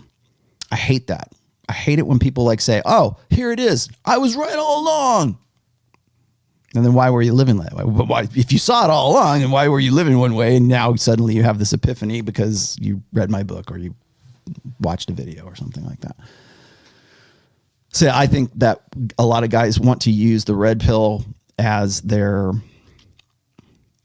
let's say, casus belli, I think is the Latin for it, the cause of war, the reason for the war. And that is the wrong way to look at the red pill. That's a great way to look at the black pill. That's a great way to look at MRAs. That's a great way to look at tradcons. It's a great way to look at doom pills and MGTOWs and whatever. But that's not how you should look at the red pill. The red pill is a praxeology. It is what it is. It's the data. How you choose to interpret that. How do you, as I kept saying, and maybe I am not making myself clear. So I'm going to try to make myself clear here now. Contentment does not exist. Discontent is the human condition. How you deal with that discontent is up to you. I choose to deal with my discontent creatively, constructively. And most beta male blue pill guys, and I'm not saying I'm one of them, I'm just saying most blue pill guys have to figure out some way to do an end run around that. They have to figure out how to solve their reproductive problem. And usually they become very innovative and very creative in doing that. Hopefully, the best of them do. They build cathedrals to God and they make computers and they make this wonderful helix pedal, effects pedal I've just got here. They make this rad ass guitar, right? Those are the guys who are like saying, you know what, this is what I really feel drawn to. I'm going to be creative about it. Creative intelligence, by the way, is a selected for attribute of human beings. Like women, you want to know why women like artists and musicians and, you know, the emo, you know, tortured artist archetype. The reason why that's attractive is because those guys display creative intelligence. There's a lot of research on this, by the way. I actually have go look it up. It's not in any book, but, and I did not put it in the description, but bear with me. On the rationalmale.com, if you search for creative intelligence, I wrote a pretty decent article on creative intelligence. As like people ask me, here's another one, and this is also not in any book. It's called Tickle Me Emo. Look that up, because I had so many guys asking me like, how come these girls like these, you know, guys who are addicted to heroin? Like, how come they like Michael Whalen from, you know, Stone Temple Pilots? How come they like, Lane Staley from Alice in Chains? Why, these guys are addicted to drugs? They're not alpha. They're not like me. Well, because first of all, they have fame and they're usually semi good looking guys, good looking enough to have, get on stage. You don't have to be good looking to be a rock star, but it helps. But it's the idea of like creative intelligence. Creative intelligence is selected for. If it weren't, we wouldn't be having this conversation right now, because all this technology and everything that the world we've built, the world that men have built, has been built primarily by beta males trying to figure out some way to make themselves competent, fit into the competence hierarchy, and to find some way to make themselves valuable, at least in the long term, at least on the the beta buck side. The 3 Ps: provisioning, protection, parental investment. Yeah. So okay. So I'm sorry. Yes, yeah, I did not answer your question. Your question was, how long does it take on average? I wish I had a concrete answer for you, especially after 30 years of blue pill conditioning. I don't know how old you are right now. For some guys, it clicks like almost immediately, and they go, I'll tell you this: the length of time it takes to go from being blue pill into sort of internalizing alpha is, I would say, proportionate to what you have to lose by doing so. Like whether that's personally or financially or family wise or whatever, the guys who get it and internalize it quicker are usually the guys who are just like they're on their last nerve. They're at the lowest point. Those are the guys for whom it just clicks. And I hate to say that because a lot of guys, when it comes to sort of changing themselves, you will have this conversation with yourself when it comes to LARPing, when it comes to becoming somebody different. Now, I'm not saying that because you want to be this, that was the whole point of this whole show today, by the way, is who do you get to be? You get to decide. Well, you're LARPing, you're trying to be somebody you're not. Well, okay, but that's required of me before I can establish what my new character is. And if you don't believe that and you want to drag me back into the crab barrel and you want predictability from me, then you're going to have to get this and see you later, right? And you have to be willing to a lot of guys will say, oh, do I have to give up all my old friends? They're going to give up on you. That's not going to be a choice you're going to have, because if they think you're suddenly this misogynist guy and they think they can resolve or solve their reproductive problem by not associating with you, you're damn right they will. You're done. Or their wives or their girlfriends will tell their boyfriends not to hang out with you. I've had dozens of emails, like very similar stories, where a guy was like 20, the guy's like in his 30s, his mid 30s, right? And he's been single most of his life, or maybe he got divorced or whatever. And the guy is like 34, 35, 36 years old. And he's dating a girl who's like just a smoking hot, like 26. I'm not supposed to say smoking. 25, 26-year-old girl, like a really hot ass girl, right? And he's with her, and he's 36 and she's 26, 10-year difference. Not that big a deal. They're all adults. We can make our decisions for ourselves, right? And he gets ostracized from his social circle. He gets ostracized because the guys he used to hang out with, who maybe he's known for a long time, they stop hanging out with him because their wives don't want their husbands to get any bright ideas. They don't want their husbands to learn about the red pill. Remember the joke, right? I told this, and I think it was in the beginning of the book 3. The guy whose girlfriend caught him reading The Rational Male, and she goes, "Give me that. What the hell is this?" And he's like, "That's The Rational Male, ROLLO, TOMASSI, blah, blah, blah." And so she takes it and she reads it, and she comes back like 4 or 5 days, about a week later. She comes back and she goes, "Everything in this book is true, and you shouldn't know any of it." You're giving away our best secrets. You're giving away the game here to everyone. You shouldn't know. Women are very threatened by guys who understand their own value. Well, other guys' wives, they're also threatened by your value, and they don't want their husbands to think that that they could go get a 26-year-old girl. Whether they could or they couldn't doesn't make any difference. That's the thing. It's like, well, I've got an investment in this guy, and I can't have him getting any bright ideas from you. So keep your little chippy out of our social circle, or don't bring her to the company party or the Christmas party or whatever. Yeah, guys do. Like, I get emails about that all the time. So how long does it take? On average, it depends on how low a point you're at. I also should say this is because you mentioned that you are reversing 30 years of blue pill conditioning. You are becoming somebody different. And that's really hard to do when you have established your own personality and maybe you're comfortable in your own skin, right? You like who you are. I love who I am. That's hard to, can you say that about yourself? Can you honestly say, I wonder how many dudes can say that. I like who I am. I love who I am. I love being alive. I love doing this stuff. I love being where I'm at right now. I love my dogs. I love my wife. I love my kid. My life is pretty damn good right now. How many guys can do that? I would say not too many, but the guys who are older, when you get to be like, let's just say for sake of argument, you said 30 years. So maybe you're 30, maybe 35, and you're trying to unlearn that which you have learned, my son. It's hard to do. because you have responsibilities and liabilities that are a result of your old blue pill conditioning and the choices that you made as a result of thinking that way. That's where the anger comes from, right? So get through the anger phase. But on average, by my experience, I would say it's anywhere between it could be as short as a year to as long as say 5 years or 6 years. Again, it sort of depends on your personal conditions and what your responsibilities are. You are going to put it this way. Let's just say for sake of argument, you are 33 years old and you go, Rollo, I read your book. I'm suddenly red pill. Awesome. Where are you in life right now?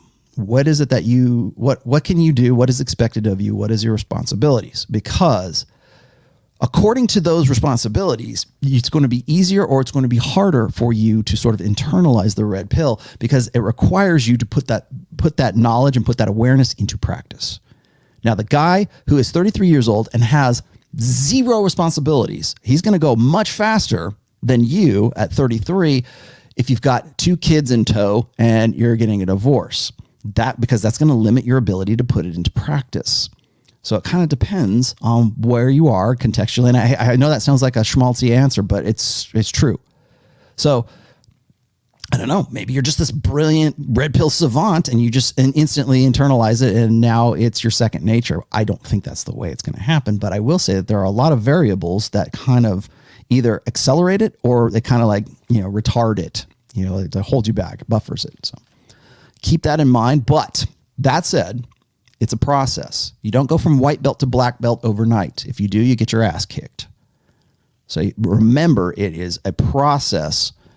And number one, and since you asked me this and I was going to get to it anyways, the number one thing you have to do when you unplug is give yourself some permission to be someone different. Do it. Like I said, it's easier if you have nothing to lose. That's why. Give yourself permission. Allow yourself to be somebody different.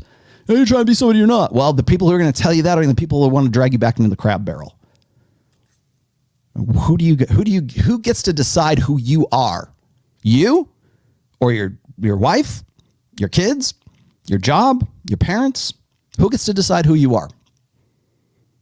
I would say it's you.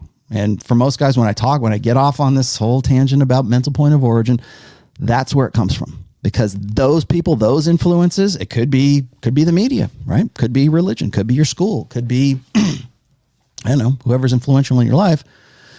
They get to be the ones who tell you how you should prioritize your thought process. You need to be serviceable. You need to be a utilitarian. You need to be a utility and useful to women. That should be your purpose in life. You'll probably get that at some point. Oh, man, I gotta get some Devil Mountain Coffee. I'm not done yet, but I do want to get to some of these. I know I missed a few, didn't I, Sam? There's 1. There's 2. There's 3, 4. All right, see if I can catch up. Billy D.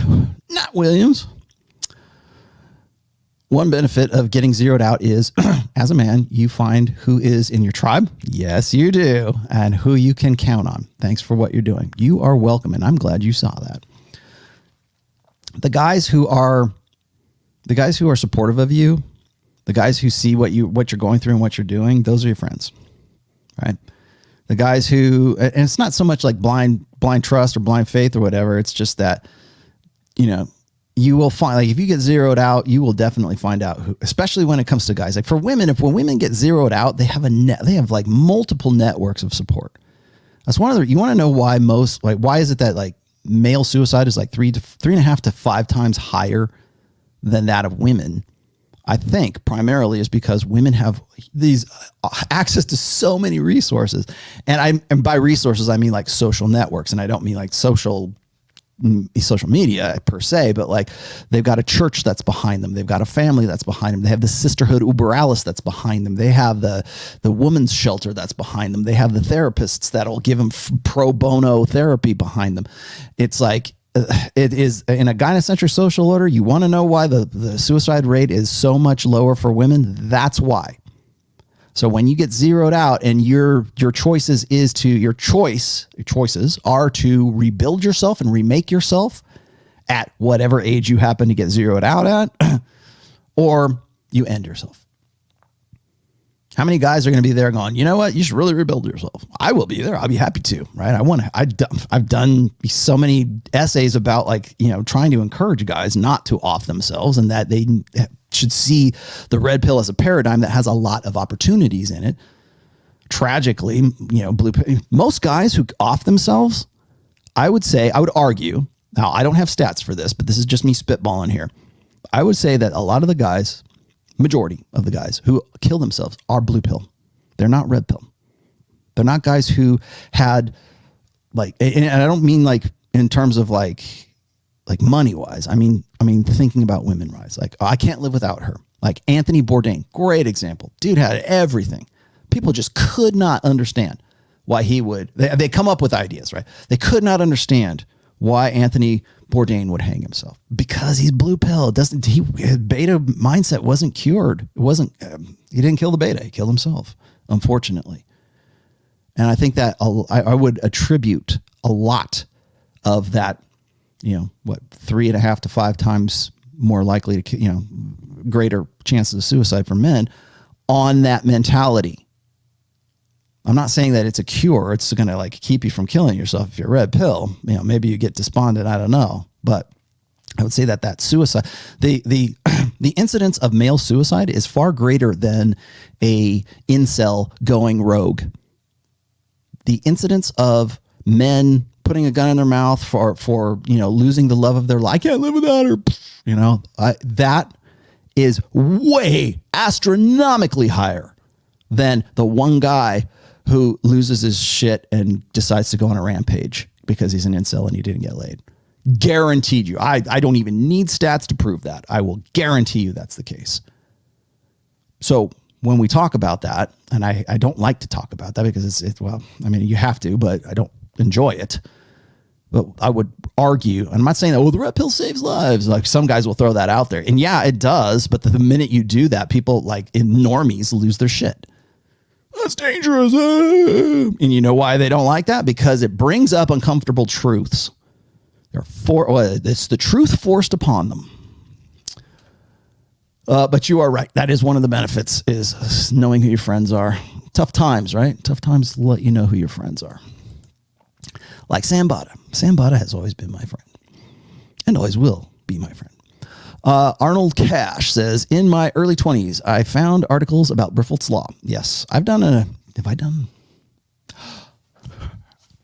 yes, I have done. I've mentioned Briffelt's Law at least. I don't know if I've done a full episode on Briffelt's Law, but I am quite familiar. I've done a full essay about it, but didn't care.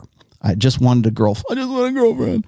TRP makes sense now. It really is for the experienced man.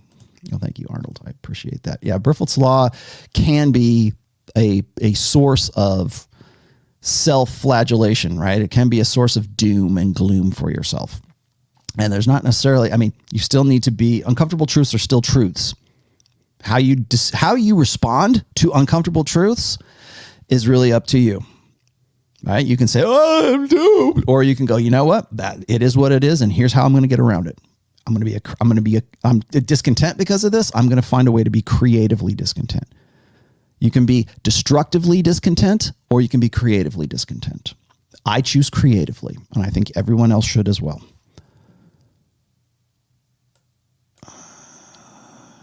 There's 2 more, right? There's one. How to deal with a feminist family member. How do you deal? Pronouns, man, come on.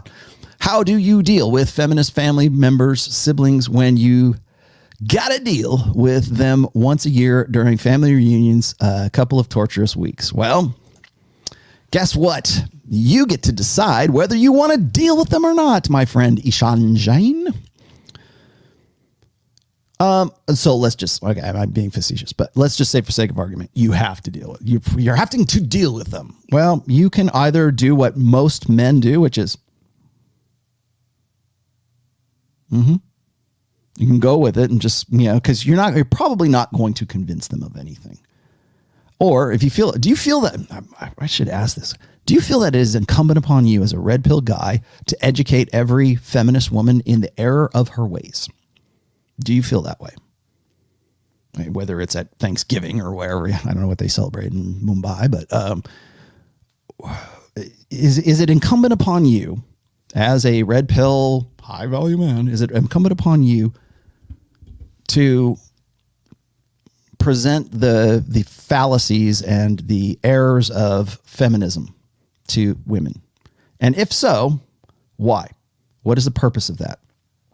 Because 99% of the time, it's to make yourself feel like you did something, because you're not going to change their minds, especially in a gynocentric social order. And usually that's not the point anyways.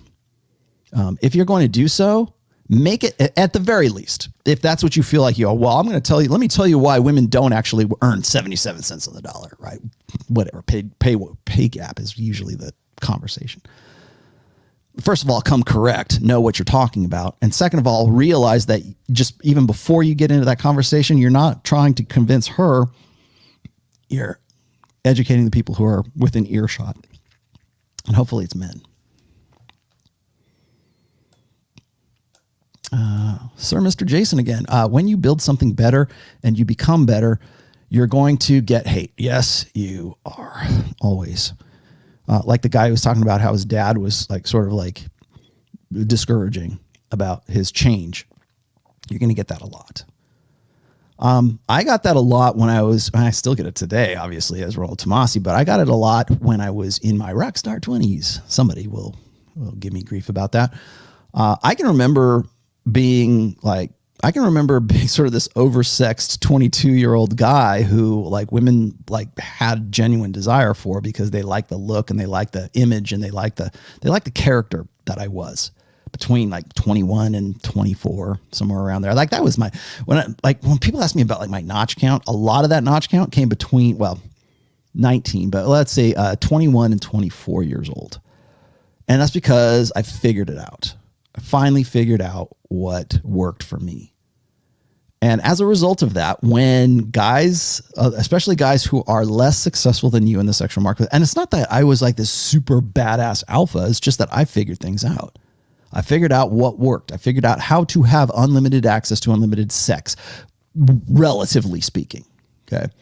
When you're that guy, expect it. Expect the hate. When you have a lot of money, when you have a lot of success, when you're very, very talented, when you have, I don't care how you measure success. And I wanted to talk about that too. How do we measure success?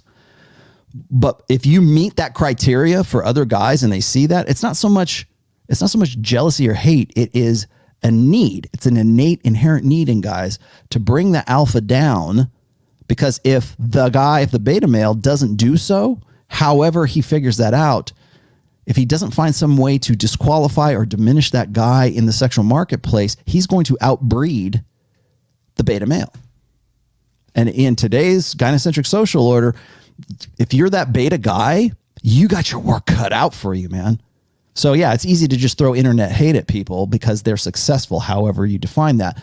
But the reason why you're getting that is because it's not so much maybe it is partially a personal thing, but it's also the fact that innately, when we see a guy who is successful and is getting attention and is admired, has some modicum of fame that the women want to get to know, has some kind of has groupies. I did the groupie episode.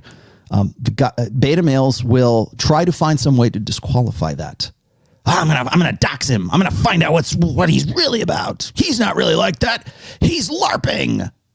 He's not really Rollo Tomassi. Here's his real name. Like, okay, I'm not LARPing. Yeah, I use a pseudonym, but so does like 90% of the internet. Okay, you got me. Now what? Does that disqualify anything I've said? Does it disqualify anything I'm doing right now? I don't have a class. I write books mainly, and I do this. And I do this because I want to engage with you guys. I don't have to do this. I don't make that much money off this channel, really. You don't see any, there's ads in the channel, but I don't put them in there. Other people want to come on this channel and advertise on my channel. Why is that? Well, because they think they can mix them up. Those, you want grifters, man. Just look at any one of these ads. You've probably seen them throughout the replay of this whole thing. Look at the replay of the ads in this video, and then you'll see guys who are LARPing. You'll see girls who are LARPing too. They're not that way. That's not who they really are.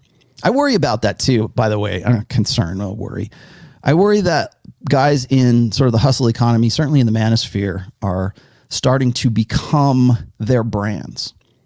You can't talk to the man anymore, or it's getting to the point where you can't. It's difficult. It's much more difficult to talk to the man rather than the brand, because guys who, if you LARP long enough and it becomes who you are, and remember, when I talk about LARPing, it's like, well, I think LARPing is sort of this catch-all phrase. It's like incel right now. It's like what you say when you think somebody's faking it. You're LARPing, man. You're a poser. It used to be in the 80s. We used to call you, you're a poser, man. You're in a hairband.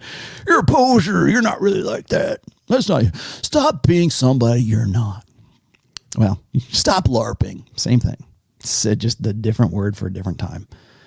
And so what makes you genuine? What makes you authentic? Doing 4 books apparently doesn't make me authentic enough. Okay, I'll write another one. You want another book? Okay, yes, master. I'm finally legit because I've wrote 12 books. Right? I'm finally legit because I said something you agreed with. Like, what makes you legit? What makes you authentic? I hate that shit too, by the way. Guys will make a living off of trying to convince you that the way that they LARP, the way that their journey of becoming something other than themselves, something new or whatever. Like, I think what happens when guys like give you advice on advice. By the way, I'm not giving you advice. I'm not giving you advice whatsoever. I'm not a dating coach. I'm not a relationship expert.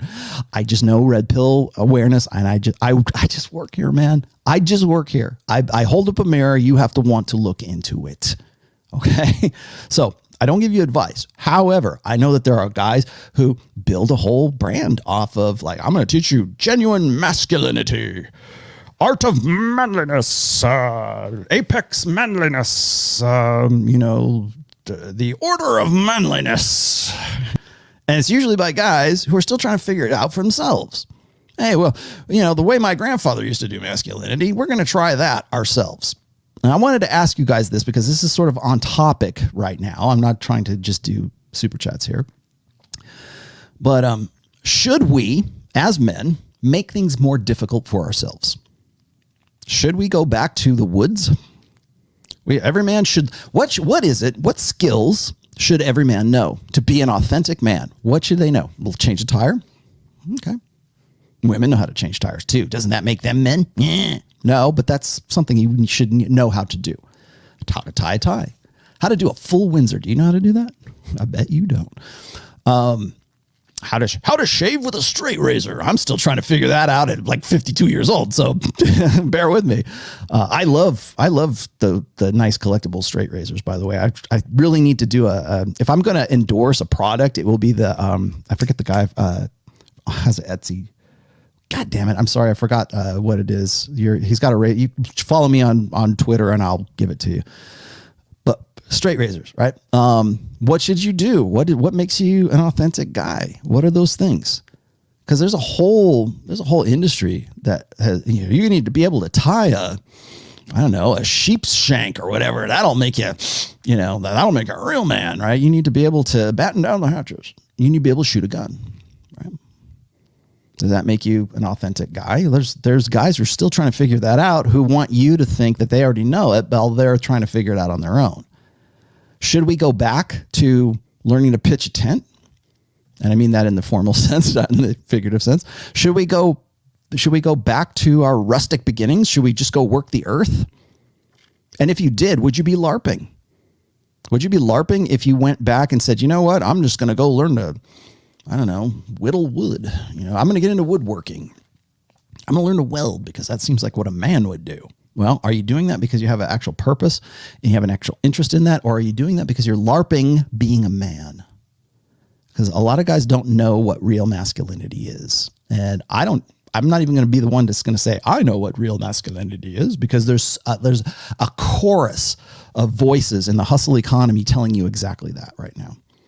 You get to decide what that is. And I would say that there are conventional things that men do, male human beings have a predisposition for. Fighting, you should know how to fight. You should know how to take a punch. You should know how to throw a punch. You should know how to shoot a gun. You should know how to, cook on the grill. I don't know, whatever it is, right? It could be anything. And there's nothing necessarily wrong with that. It's just, what is your reason for doing that? Are you making your life more difficult when it doesn't have to be that difficult? Should I just stop using the computer and write by hand? I have the great big book of everything right here. I still write by hand. I don't have to. I can type all day long. Much easier too, but I don't, because I can organize my thoughts better by actually physically writing in a notebook. I don't have to do that. It doesn't make me feel like more of a man for doing that. It's just something that I have to do.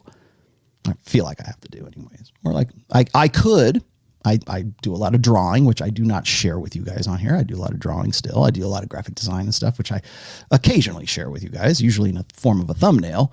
But I work in both digital and traditional media. I don't have to work in traditional media anymore. And sometimes it's a little bit more inconvenient to like sit down with an eraser and a pencil and draw something on a piece of Bristol board. So do I have to do that? No. But am I doing it because I have some, like, it's a crisis of motive? Why do you do what you do? Do you go to the gym because you want to get laid? Yeah. But there's also other things that come. There's a lot of reasons to go and do certain things. Are you LARPing by going to the gym? You've never been to the gym before. What are you, a gym rat now? Yes. Yes, I am. You've never gotten on a snowmobile. What do you think you are, a sledhead? Yes. At some point along the way, you have to decide that's what you want to do. At some point along the way, I had to decide that I wanted to learn how to play this and the bass too. At some point along the way, I had to say, you know what? I had to be conceited enough to say, I want to be an author. And I didn't even really consider myself an author until after the second book. I was just a writer. I was just a guy who was just, I'm going to put out a book. Anybody can be a writer today, by the way. You can self-publish, you can put anything you want to on Gumroad and almost anything you want to on Amazon right now. I mean, heck, you can write Bigfoot porn and make $30,000 a month. Seriously, go look it up. Come for Bigfoot. Go look at that one. You can make money. You could be a millionaire off of like fan fiction. That's what 50 Shades of Grey was. Was she an author before that? No, but she sure as hell is now. Got 3 books, 50 Shades of Grey, 1, 2, and 3. I don't even know the names of them, but you wouldn't call her not an author. But prior to 50 Shades of Grey, you would just say, she's just a fan fiction writer. Okay.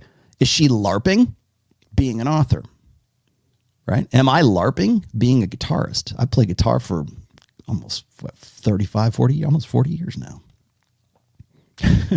Am I still LARPing? You're a failed musician. Well, you know what? I can still play guitar and I can rip it like no one else.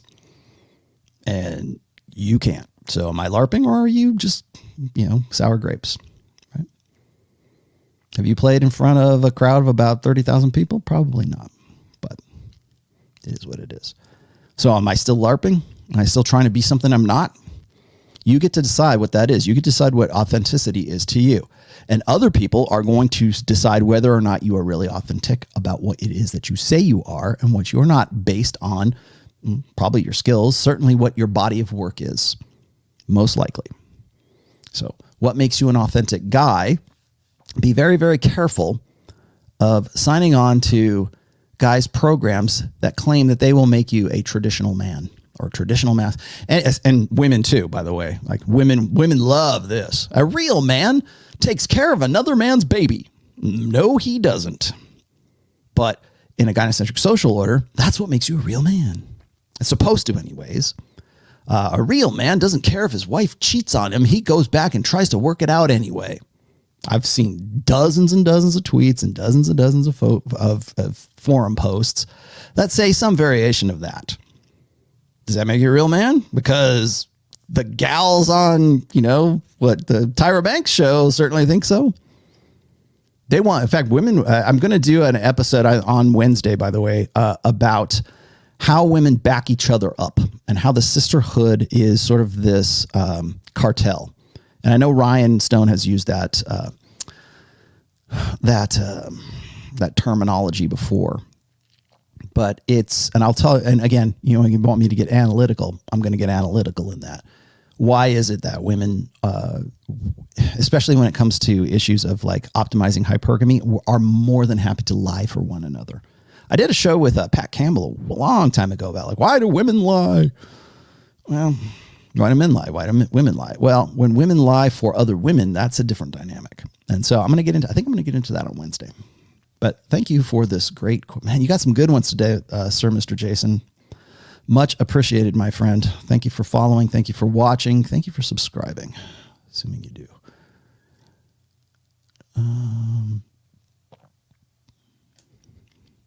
How far along am I here? Let's see. Oh, sorry, I missed this one, which is Renegade Show says, life lesson. Put effort into your friends rather than women. Help your friends. Those relationships will pay dividends. A good rule of thumb. And here's a better rule. It's okay to be judgmental. It's okay to be judgmental of women. It's okay to be, you get to decide who your friends are going to be. And you get to decide, guess what, guys? Here's the best news. Here's your great news in this episode. You get to decide who it is that you want to deal with. You get that. That's you. When you give yourself permission to be who you want to be, part of that, the great benefit of that is you get to decide who you want to be your friend and who you don't, or with a girl that you want to get with and the girl that you don't. Because now you are your own mental point of origin. Sam Whiskey. Here we go. My neighbor had to give up being a drummer because he got his girlfriend pregnant. That's the number one reason for bands breaking up.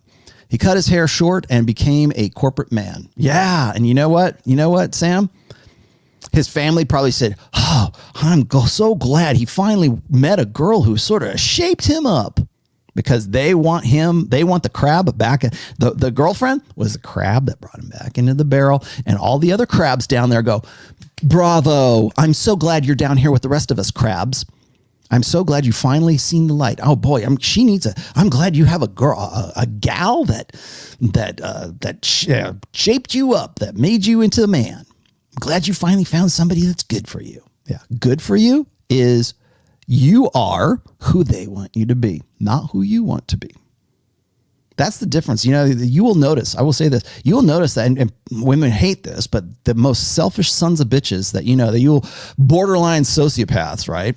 Borderline sociopaths, are the guys who put themselves first, right? And I don't mean that in a sense of like mental point of origin, but they're just like, maybe they're self-absorbed, maybe they're narcissistic to a point. Those are the guys, those are the Steve Jobs of the world. Those are the guys who put together the most successful bands in the world because that's their one focus. So when they meet a girl, that girl has to enter into his frame. Yoko Ono broke up the Beatles, right? Or what were they? Meghan Markle broke up the royal family. And you know what? There's people, and I know this because they are all in the comments section of that video that I did about Meghan Markle and the Oprah Winfrey interview. Everybody's like, oh, but Meghan, she's finally, she brought him around. He was such an obnoxious alpha male bad boy, flying those helicopters and shooting people and being in the military. Oh, I'm glad he got rid of all of those rifles and he's not pheasant hunting with his brother anymore. What an improvement. Good for you, girl. I'm glad he finally got with a woman who has, shaped him up. There's a whole contingent. In fact, I would say the majority of women who like Meghan Markle think exactly like that. They're just like the wife that says, you know what, honey, you can't be a drummer anymore. You need to find some real masculine. You need to get some responsibility. A real man takes care of his family. He doesn't play drums all the time. What's this all about? Go ahead and hang out with your nerdy friends. Go play your games. A real man isn't a comic book artist. A real man isn't a musician. A real man he's a corporate guy. He's the guy that takes care of his family no matter what. He gives up all of his ambition, gives up all of his dreams, gives up everything for his family, and his family lovingly appreciates every minute of it. Bullshit. Bullshit. Wait, I need to go back here. Hang on one second, guys. You lose! Good day, sir! Yes, you lose. And people say, well, you know, we can't have everybody like that. No, you're right. You're damn right. Enough people, that's exactly what happens. That's why. Of course, we can't have everybody like that. Most guys are beta males and they knuckle under. And again, I'm not saying like we don't need beta males. We do. We need them to keep the lights on and to create things and do things and innovate. Not every guy can be an alpha, right? Hi, Rollo. Thanks for your work. What's the difference between solipsism and being your own mental point of origin? I have a whole episode dedicated to exactly that. So I will give you the quick rundown here. So like a lot of guys want to say like mental point of origin is just like guys being solipsistic. Well, the difference is that women are innately solipsistic. They have to be, because that has been a survival adaptation and a survival trait for women since we were, I don't know, on the sub-Saharan African playa. I don't know, back way 100,000 years ago.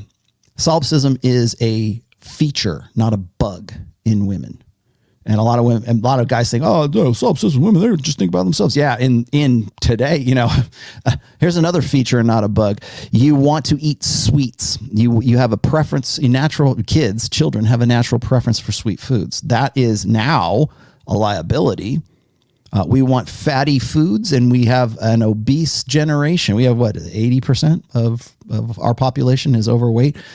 That used to be a feature in human beings because we had to. It's a good blast of quick energy because we need to run away from the saber-toothed tiger or kill a woolly mammoth, right?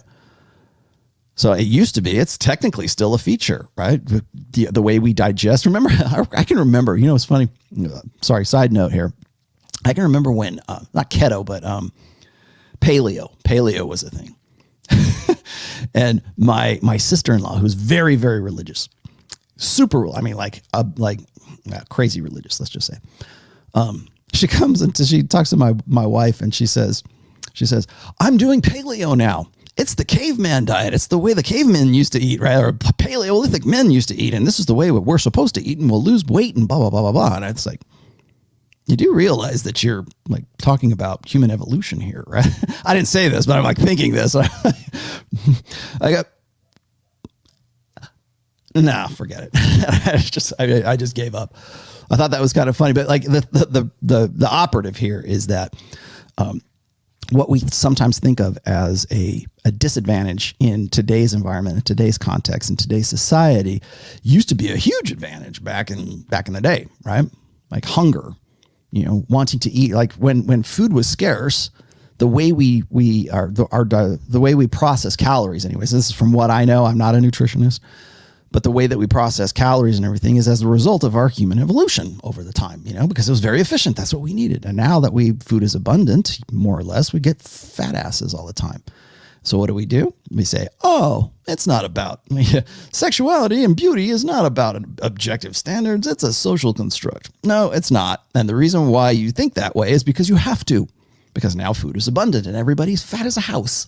And so now we have to find some way to feel good about banging a woman who's big as a house, right? You said, that's what's on the inside, right?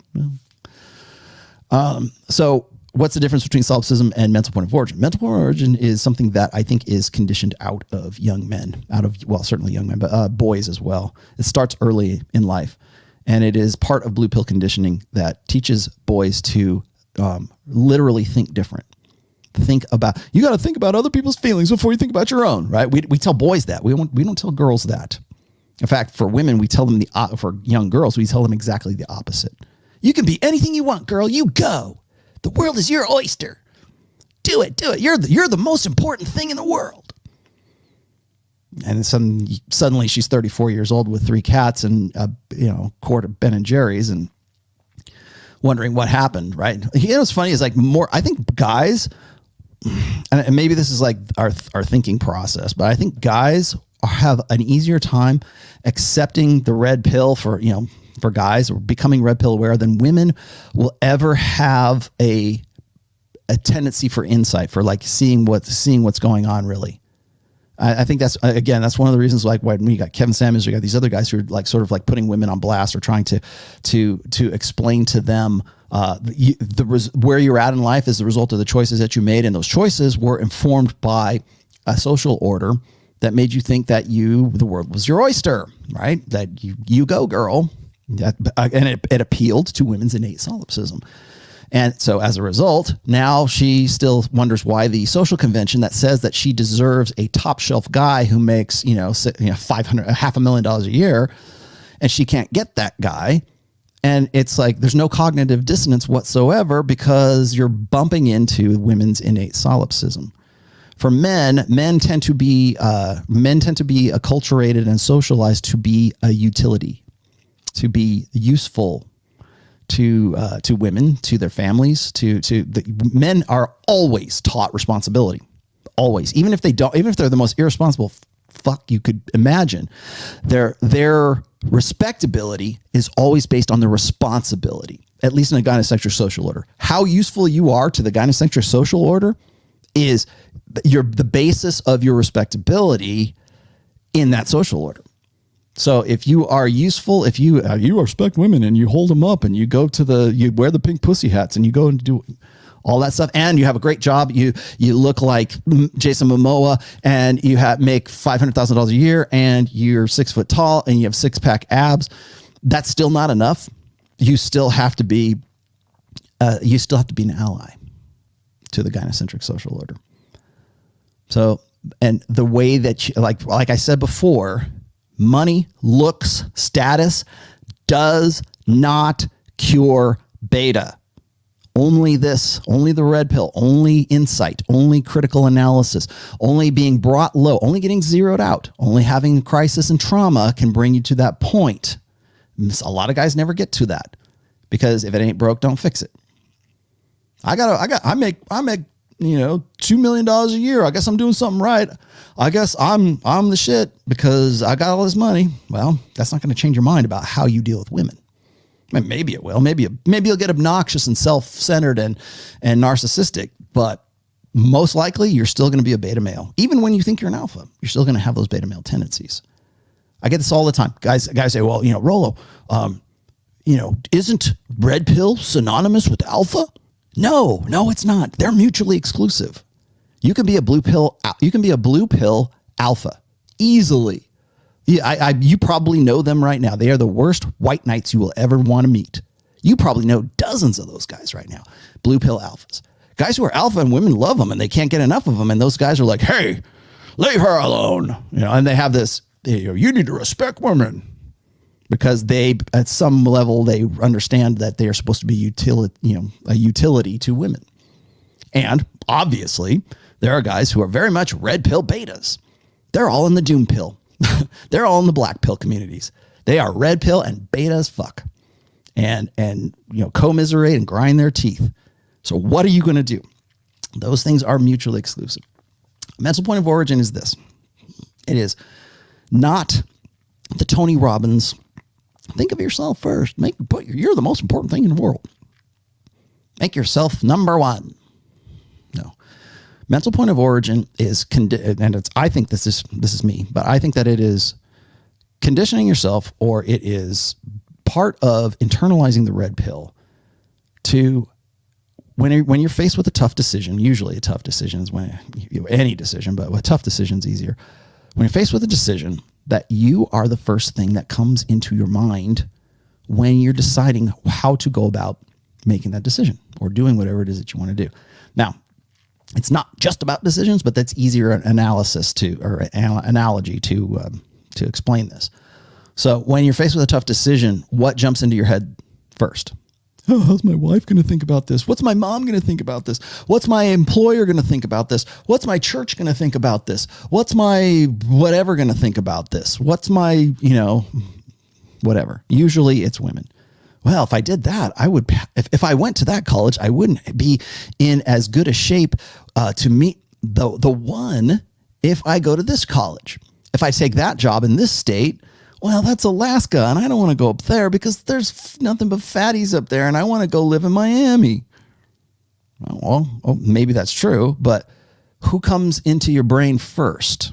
You. What is the best for me? What works best for me? Who am I to decide what I get to decide. You get to be what I want to be. You should, when you have mental point of origin, you should be the first thing that jumps into your mind, no matter what. And like just brushing your teeth. I don't know what am I going to do today? Am I going to have the chicken or the beef? You should be thinking of yourself.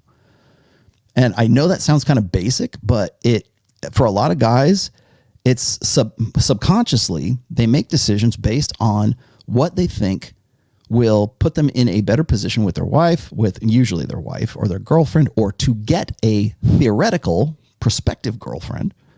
I better say these things within earshot of women, because if I don't, I might not get laid in the future. I better go and rebuke that guy on Twitter because he's talking bad about, hey, you leave her alone. Well, that's you. That's your mental point of origin is womankind. Gynocentrism, the feminine imperative, whatever, but womankind, the sisterhood. Hey, leave her alone.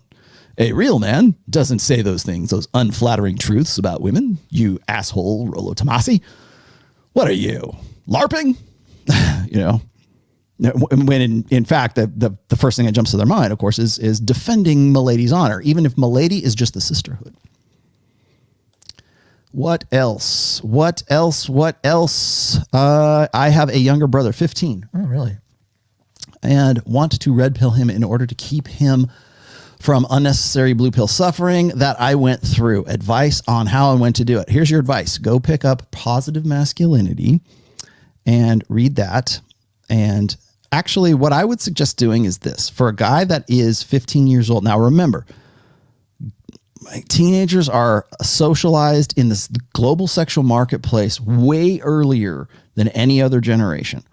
So most likely at 15 years old, if you're saying I don't want him to suffer unnecessarily blue pill suffering, right? That says to me that you're concerned that he's already blue pill. So, and most likely he is. So you have to pick your battles, right? Again, said this before. Pick your battles.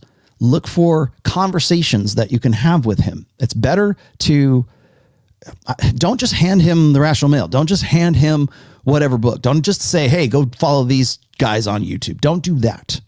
That's lazy, first of all. And then second of all, the guy's just going to go, those guys are just misogynists. Even at 15, they still probably have that. He probably has that in his brain. What I would suggest is you pick your battles, and looks like you're in Poland. Is PLN? Is that Poland?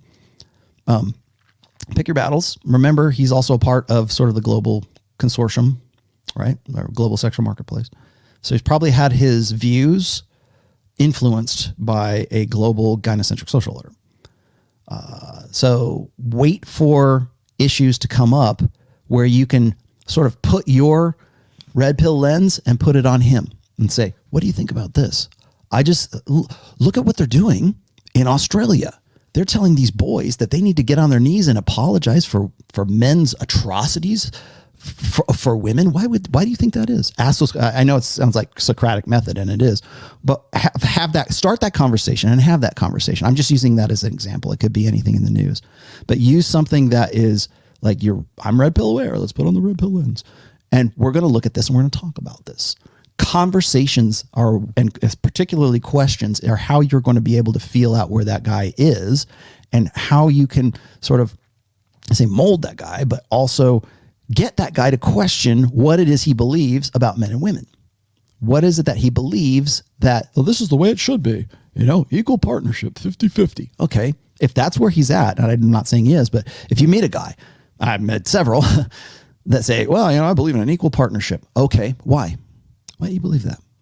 So one number. In fact, next time I go out to Miami, if I get girls in front of me again, that's going to be the number one question I'm going to say, because almost every girl that was on the Fresh Fit podcast that was put in front of me had the same attitude.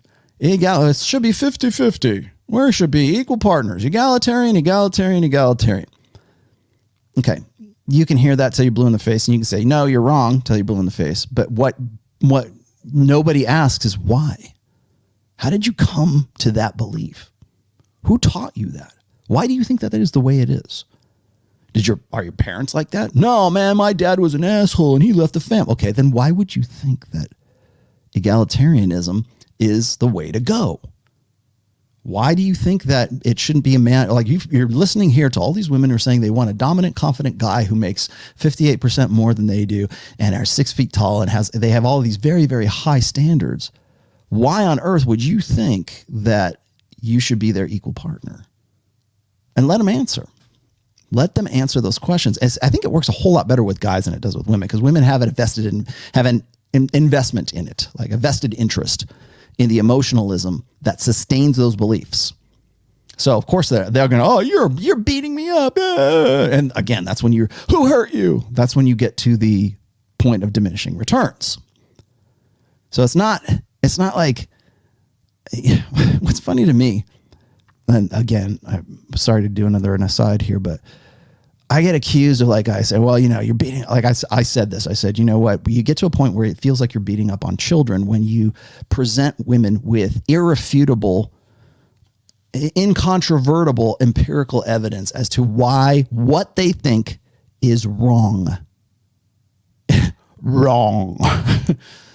You'll get to a point, and you know what, even when you get to that point, women will still cling tenaciously like a child to that point of view, because they are emotionally, they have a vested interest in that emotionalism. Because if you take that away from them, then what's all that's left? The emotional response. That's why I said that.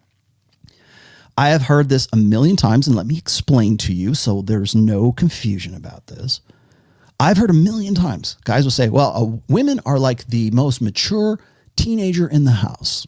They're like children. And there's a little bit of truth to that. And I don't mean like, oh, they're all just children and kids and dumb and stupid. No, I'm not saying that. I'm saying that they reach a point of emotional maturity that men have a potential to surpass. Men tend to be more analytical. As I have said a billion freaking times, men think instinct, reason, and then emotion, usually, unless they're trained otherwise, unless they're conditioned to put emotion before reason, like a defective girl. So it becomes instinct, emotion, and reason. And those are the guys who are like out there, put the pink pussy hat on and try to appeal to her emotionally. Then you get the guys who are, people want to call me a gamma, right? Oh, you try to be analytical with them. You need to talk to their emotions. Yeah, but when you do, now you're dealing with them as a child, because that's what children do. They throw fits. What feels good, what feels bad. That's a childish, adolescent way of living a life. How many times have you heard this in a movie or in popular culture? In a Marvel movie, in a Disney movie, in a Star Wars movie? Follow your heart. It'll lead you to where you need to be. Your heart is always right. What is it? The Titanic. My heart will go on. As if the heart is a better way, like your emotions are a better way to live your life than reason, than critical thinking. I was asked earlier in this podcast, do people think that you're too overly analytical, critical thinker? Yeah. That's why I struggle with guys like really getting it, because they only get one part of it. And then they take that and they use binary logic with it, right? It's on or it's off. It's extreme. It's all the way on or it's all the way off. It's extreme. Binary extremes. This is the era of binary extremes, by the way. So when I say something like analytical, then it's like, well, he said this one thing, and then they take it completely out of context, and then they blow it out of all proportion, because their reflexive response is to interpret it in a binary extreme position. There you go.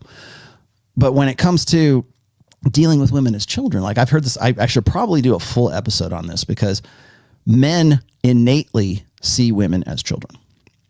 And in the sense that they need protection. Men have an innate, evolved protector dynamic. They will put themselves in front of bullets, between bullets, between them and women they don't even know, instinctively. If it's in the moment, they will do it. We see it again and again and again. It's not something that you're going to say, oh, well, show me the stats. I'll be happy to show you the stats. I'll be happy to show you the men who died doing so. We have an innate protector dynamic because on some level of consciousness, it's been baked into our DNA that sperm is cheap and eggs are expensive. And we're supposed to die. It's altruism. It's kin altruism. Go look that up. And men have a different take on that than women do. Women have to protect the children. That's why they're solipsistic. That's kin altruism. By the way, that's kin altruism for women. Solipsism, innate solipsism is kin altruism for women. And when it's all the women from the same tribe, then that kin altruism sort of comes into what the genetics of all the people that are in the tribe. Right? That's why women are that's why we have the cult of the child, right? We have to do everything in the best interest of the child. That is a derivative of women's solipsism, which is an innate drive, an innate function. Men get on board with that, the cult of the child, because we have an innate protector dynamic over women and also over children. We're supposed to die for our kids. We're supposed to die for our women. Now, because we're talking about this rationally right now, you go, screw that, man. I'm not going to do anything. I'm not even going to pay for the date. Screw that, man. Me tell. Right? Okay. Well, the only reason you're thinking that right now is because we are rationalizing this. We are talking about this critically instead of being in the moment when it happens. Those same guys would jump in front of a bullet when there's a mass shooting at a club or something like that. Or they'll go try to defend milady's honor and then get shot and killed for trying to like they can't. It's a compulsion, man. It's like I gotta help her out. I gotta step in between here. I gotta do something. I'm not gonna let a lady get stepped on like this. And then he gets shot and she finds her phone and goes off with the guy who shot him. End of story. Good for you, hero. And most guys will say, well, I would never do that, man. Okay, well, you would have, if that's you would have to train yourself not to do that, to avoid that instinct. But so we have this instinctive understanding. I'll read that. I'll put it in the book of everything. I'll do a full episode on the instinctive protector dynamic of men for women. It is directly relatable to how men instinctively, on some level of consciousness, see women as if they are children. Remember what I said remember the video I told you about, like the nail, right? It's not about the nail. That's women being childish. They don't want to solve a problem. They just want to talk about the problem. They want to vent about the problem. Oh, well, if you took that nail out of your head, you wouldn't have the headaches anymore. Everything would be good. Stop, it's not about the nail. That's childish. So when you get to the point where you say you're 32, you have 5 cats, you have 2 children from 3 guys, whatever it is, whatever the math works out to. If we just pulled that nail out of your head, you'd live a better life. You'd be fine. You'd be good. You being that guy who says, let's pull the nail out of your head. First of all, it makes you an analytical gamma. How dare you? But it's also not recognizing the fact that they don't want the nail pulled out of their head. They simply don't want the nail pulled out of their head, because if you do, all the good feelings, all the feelings, good or bad, go away. Once you start to say, hey, analytically, rationally, here's what's going on. Here's how you could improve your life. They don't want that. That's pulling the nail out of your head. So what do? We build a business and a brand and everything about keeping that nail in that woman's head. Keeping those social conventions up, keeping her that sense of indignation, keeping that it's all men's fault. And men, the reason I'm single is because of men. The reason I'm old is because of men. The reason I have cats is because of men. The reason I don't have the job I want or the dream life that I want, or I can't optimize hypergamy, is because of men. All right, keep going. I don't know, however you want to rationalize that with the convention, social convention, be my guest. But they don't want the nail pulled out of their head. Oh man. Okay, now I'm going to get to super chats because we're getting late. Tamid Shah Shadman. I hope I'm saying that right. Tamid. Most guys are statistically out of shape. Yes. And unhealthy, but they want to talk about going to the forest and cutting wood to become a real man. Yeah. Yeah. I don't think necessarily like whatever your like outdoor hobbies are make you a real man. Right. I mean, I lift. Okay. I do. I actually lift. Right. I like to get on my snowmobiles. I go sled, right? I like to fish, especially deep sea fish. Play guitar. Does that make me masculine? There's plenty of girls that play guitar too. They're pretty good. I'm an artist. Does that make me feminine or masculine? Depends on what you do. I know how to start a wood burning stove. I used to have one when I lived in Lake Tahoe. Does that make me a man? I think there are conventional aspects of masculinity that can be uniquely defined by men and should be uniquely defined by men. It is not social constructionism. Gender is not a social construct. It is a physical construct. It is the result, and patriarchy, by the way, too. is the social and mental manifestations of being men, of being a human male, and the interests and the primary, the vested interests, right? The operative state, as I call it in book 4, of being a man. There are definitive masculine and feminine things. It's even in our language, certainly in the Romance languages, right? Certainly in what, Italian, Spanish, and French, right? Any Latin-based language is a gendered language. It was so important to the people who were, I guess, kind of naturally evolving those languages, that gender was something that needed to be represented whenever you said something. Even was saying the or the, right? Or la or el, right? La casa, el toro. Masculine, bull. Feminine, house. Right? Even in the prefixes, even in the before you even present the word, you had to put it in a masculine or feminine. That's important. It was so important that it needed to be in our language. And now we're trying to pull that out of our languages right now, because we're reliant on the blank slate. We are reliant on the idea that there are no innate biological differences between men and women. And we will fight. We are still, in a gynocentric social order, will fight tooth and nail until screaming and clawing to say that there's no differences between men and women. They do not want to accept that reality. So when I said that there are some guys who are just simply going to be simps forever, there is a biological component to that. Can you overcome that? Yes, you can. Are you doomed to be a simp for the rest of your life? No, but you can be predisposed to being that way. You can be predisposed to being, a little bit more effeminate than being more overly masculine. And in a gynocentric social order, which one do we reward the most? The overly masculine or the overly feminine? The overly feminine. Because that's the one that's most advantageous. So that's why you get like transgenderism and all this other crap. And well, let's make up 71, 72, I don't know what the number is, different genders that are just simply fantasies and made up garbage to sort of make someone feel special. Again, feel special, emotional. But yeah, you are right. Just because I know how to cut wood. Yeah, no problem. Use spikes. There's spikes and everything, man. Can you give a foot massage? Yeah. Okay. You ever get a foot massage to a man? Fuck you. Sam Whiskey, the person is one thing, the image is another, and it's difficult to live up to the image. Elvis Presley. Good analogy. I'll give you a better one, though. Thank you for Elvis, but David Bowie. People want to say David Bowie's gay. Nah, David Bowie was not gay.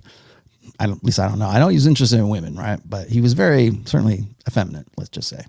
But that was the thing. Glam rock, Poison, right? Enough's Enough, which I love those bands, by the way. But boy, they weren't the most masculine in the world. Trying to, sort of shock value with that gender bender kind of thing. They, the guys in Poison, the guys in glam rock during the 80s, they got laid like tile. Trust me, they were heterosexual, but they played upon that effeminate kind of look that really worked well at that time. And it was fun. It was stupid. It was, but now we take it so overly seriously that we think that, that's real LARPing, right? Those guys weren't actually girls or trying to be girls. In fact, the next album, they would look more masculine and more and more and more until they've kind of developed a look where, they didn't have to wear rouge. But here's a better one. David Bowie. David Bowie used to, if you know anything about David Bowie, when he did the Ziggy Stardust album, I remember reading an article, and this was in the magazine actually one time, where he was explaining why he could no longer do Ziggy Stardust. He couldn't be that character anymore. And the reason he gave at that time was that he didn't want to become Ziggy Stardust. And it was getting to the point where people would start calling him Ziggy, right? Or they expected him to be that character. And that's one thing. But the other thing was that, and was he LARPing? Maybe in the beginning, but the reason why he stopped was because he felt like Ziggy was taking over his identity. And he was becoming that character that he had created for himself rather than being David Bowie. And to his credit, he did. I'm glad he did, because David Bowie is David Bowie. But I always thought that was interesting, because the character can take over the identity, the identity that created it. So now you are no longer, Freddie, whatever his name was. Now you become Freddie Mercury, or now you're Sting, and not whatever your real. Now you're Rollo Tomassi, and not what your real name is. And you have to. I think there needs to be a point of separation between those two. Again, I use a writer's name because it's convenient, and you guys know me as Rollo Tomassi. Good, fine. You call me Rollo, I'll answer.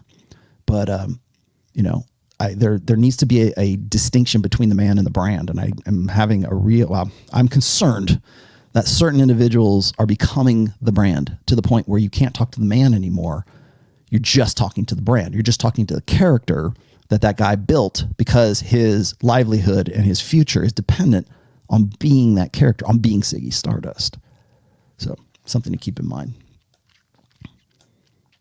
Mo says, what do you think of learning some form of martial arts to improve masculinity? I would say so, yes. I would say more importantly, yeah, okay, martial arts, for sure. You need to learn to fight in some way. I think that is a masculine aspect. Men, something that makes a man is the ability to fight. There is, I don't know if I've done this before. I've written several articles about like why we fight, why men are more predisposed to violence than women are, and why men are better at violence than women are. Generally, it's because of testosterone and everything else, but we are built for combat. Human males are built for combat. In fact, I think I'll do another thing to put in the great big book of everything. I'll do an episode on violence and why it is important for men to have a capacity for violence. I'm not saying go out there and just beat the shit out of people. I'm just saying you need to be able to have a capacity for violence, and you need to in some way demonstrate that, particularly if you're with a woman who is looking for the 3 Ps, because one of those Ps is protection. What I think, as far as I've studied martial arts, several martial arts. I'm not going to tell you what I think the best one is. I have studied in the past Taekwondo, and I currently practice Kali. So those are 2 that I think are good, but there'll probably be a dozen guys going, no way, man, it's Hoist Gracie, Brazilian Jiu-Jitsu. You're going to get killed. Okay, we can say Superman can beat Tarzan all day long, but I don't usually like to try to say, oh, this is what I do. And then I have done fencing for a while, which is technically a martial art. But that's not what I'm getting at. I think martial arts teaches you competition in the fact that you don't want to get hurt and you want to try to hurt somebody else. Most guys they have to really get over themselves in their willingness to actually enforce their will on another guy and forcefully hurt that person, or at least attempt to hurt that person. And martial arts will train you for that. So, because it goes against what most human beings are conflict averse. If you can train yourself to not be like hostile, but like certainly be willing to use violence if the situation necessitates it, you need to be able to do that as a man. Yemi, do you think the after effect of red pill knowledge could spawn obvious personality changes that could be easily be observed by friends and family? I would say that if they don't, you're not doing it right. If you haven't changed in any way, if people haven't said, I've noticed a change in you. If they're not saying that, you probably haven't internalized the red pill at that point. You're going to goof. You're going to screw up at some point. You're going to give yourself away. You're going to give away the game at some point. And you be ready for that, but you probably will. So what I would say is it's almost unavoidable. When you go to the gym, if you're a fat ass and you go to the gym and you do it for 6 months and you drop weight and you put on some muscle, that is an outward manifestation of something that changed up here. Somewhere along the line, prior to you going into the gym and starting, what are you, a gym rat now? You're LARPing? Prior to you to start LARPing, to be something different, you have to at least decide for yourself that you're going to do something new. But somewhere along the way, something changed in your head or your thinking that says, you know what? I'm tired of being a fat ass. I want to go and get in shape. You know, I want to look better. I want to be better. I want to be a better person. And to do so, I got to go get a gym membership and work out. And as a result of that, what will happen is people will treat you differently. I know that sounds horrible. I know that sounds, oh, they're treating me differently. Oh, they don't like me as a person. To me, they only want what I look like. Yes, that's true. We prioritize, we prefer to deal with beautiful people. We smile at them more. We give them more money. We give them better jobs. We make special concessions for them because we want to be around attractive people. Sorry, not sorry. That's how human beings are. But you know, as a result of that, if you went from being zero to hero, if you go from being fat ass to being yoked and in shape, and you're down to suddenly you go from like 30% body fat to 8% body fat, I don't know how you do that, but then suddenly you will notice that people start to treat you differently. And as a result of them treating you differently, you will manifest new behaviors because that's the way you are kind of psychologically adapting to the new you, the 8% body fat you instead of the 30% body fat you. You're a different person. You know what will make you a different person? Let's see, 22% body fat. That will make you a different person. Drop 22% of your body fat and you will definitely be a different person. Guaranteed. Because you'll start manifesting behaviors and you won't even realize that you're doing it because you're kind of adapting to this new, like women started paying attention to me when I stopped being a fat ass. All right. Okay, so how are you going to change? Well, you changed. Yeah, you're damn right I'm going to change. You're damn right I'm changing. That's a good thing, too. Good. Yeah. You going to change when you win the lottery? You're damn right I'm going to change when I win the lottery. Are you going to change when you drop 22% of body fat? Sure as shit I'm going to. Good for you. You should. If you don't change, something's wrong. Just take your Microsoft soy meat patties and get vaccinated. No, not going to do that. You just take your mRNA vaccine and shove it up your ass. Let's see. Mustang. Oh, what the hell happened here? Oh, wait a minute. I switched over. Oops. Not the private chat. There's nobody in the private chat. I'm the only one here. Mustang. Okay, I'm going to finish these out and I'm going to be done. I want to get out of here. Mustang says, in my 20s, I'm still angry at being lied to my whole life. I'm sure you are. So am I. Get over it. Turn it into energy. At being lied my whole life, but not at women. Any ideas of getting past this? Yes. Just what I was joking, but yes. Oh, did I miss a couple? I think I missed a couple here. My bad, guys. My bad. Did I get to you? Let's see. Out of shape. I got to you. Sorry. I'll come back to you, Mustang. Give me, actually, let me answer you, Mustang. Yes. Here's your advice. Use that as motivation. Like I said before, anger is an energy. Like, use that as a motivation. There's nothing more motivating than anger. Again, you're discontent. Use it creatively. If you've got, man, you know what? Hang on to that, man, because that is a rare gift. Anger's a gift, right? Stay with that. And I'm not saying use it destructively. Don't hurt anybody as a result of that. Don't hate anybody as a result of that, but use that to motivate you to something better and creative and something, build a life better than that. Don't use it for revenge, because a life built on revenge is LARPing, first of all, because all you're doing is building this big castle because somebody hurt you. That's when women say, who hurt you? That's when that's valid. When you live, that's why they're trying to say anyways. Well, the only reason you're so successful and you're 6 foot tall and have a V taper and 6-pack abs and lots of money and stuff is because some girl hurt you and you wanted to prove her wrong by living a better life. You can say that about anything. Who hurt you? Why do you think that way? You don't think the right way. I wish I had that. I should probably do a Rollo short video about this. When I was doing the video with Giga Karen and Kevin Samuels came on and all that stuff, prior to all of that crap that was going on, at one point when I said we've reached the point of diminishing returns, I've told that, or diminishing interest, whatever. I told that to Myron. It was right after Giga Karen said, who hurt you? I want to know who hurt you. And that's when I go, okay, I'm out. Bye. See you. conversation over, because now we cannot have a rational conversation anymore. We're having an emotional conversation. I wish I had access to that video. I would love to do that clip, because right after that, I called her ass to the carpet and I said, why do you think that is? I said, because here's what's going on. When you say who hurt you, you're presuming that you're in the right. You're presuming that everyone agrees with your ideology, or everyone agrees with the way you are interpreting this situation, processing this information, and he's wrong. And the only reason he could be wrong, Myron, could be wrong, is because he's lashing out. He's hurt. And so he would think the way I do if he hadn't been hurt. It's like, it's an automatic default. It's a win button for women. Who hurt you? You know, most women will just, it's like, you know, it's one of those stupid things.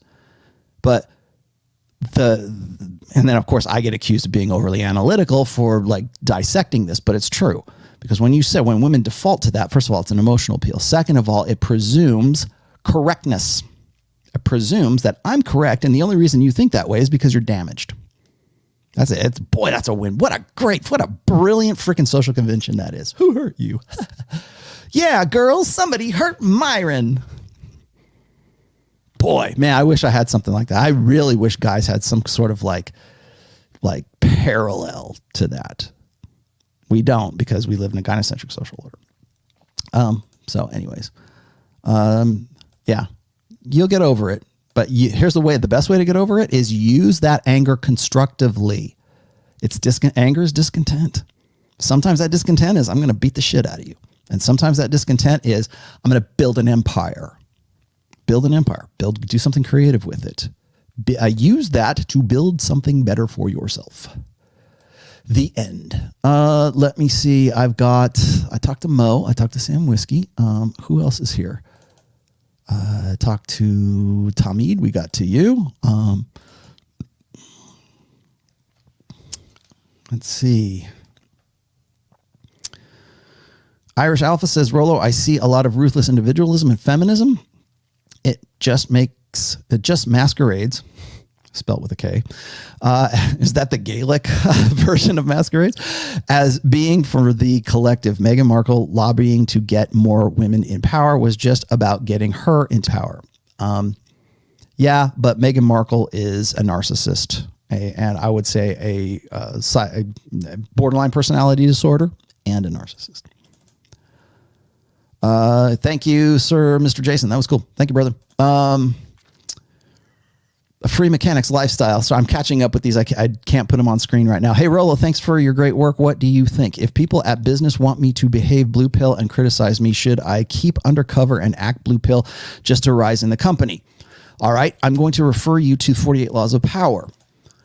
Think what you like, but act as others. That is a law of power. People say, well, you're being a sellout, man. You're not living the life, man. You got to go there and rage against the machine, brother. No, you need to get into a position where you can rage against the machine. If you think that that's the case, if you want to, I don't know, like how invested are you in that job? I think that's probably the first question I should ask. Sorry. Like how important is that job to you? Is it so important that you're going to compromise what it is that you think is right and wrong when it comes to intersexual conflict or intersexual dynamics? And if the answer is yes, then yes, act as others and think as you will. And then I forget what the other, I don't know what number law that is. And there's another law that says, what was it? When in Rome, do as the Romans do. The other one is always work for change, but never too rapidly. That's another law of power. Keep those in mind. Go read 48 Laws of Power, especially those two. And I wish I remembered the actual numbers of those laws, but those are in there. So I would say yes, up to a point, up to an extent. And then, playing the game is still playing the game. I think a lot of guys don't want to play power games because they think they should be overt and just like go in there and, kick ass and take names. That works in the military. That works in some industry. That works, especially if you own your own business, whatever. It works in team sports. But it's very difficult to employ in certainly corporate life. And sometimes you have to be diplomatic. But the difference is this. When it comes to diplomacy, it's always keeping your interests in your mind, the first thing that's in your mind. So yeah, you have to play the game, but you still have to keep your own interests in mind and look for your advantages and look for your leverage points. Another one was learn every man's thumbscrew. Learn what their weaknesses are. Learn where the Achilles heel is, because that'll be valuable to you when your diplomacy gets to a point where you need to leverage that so that you can enforce your own will, enforce your own, because you get to the top of the chain, and then you get to make the rules.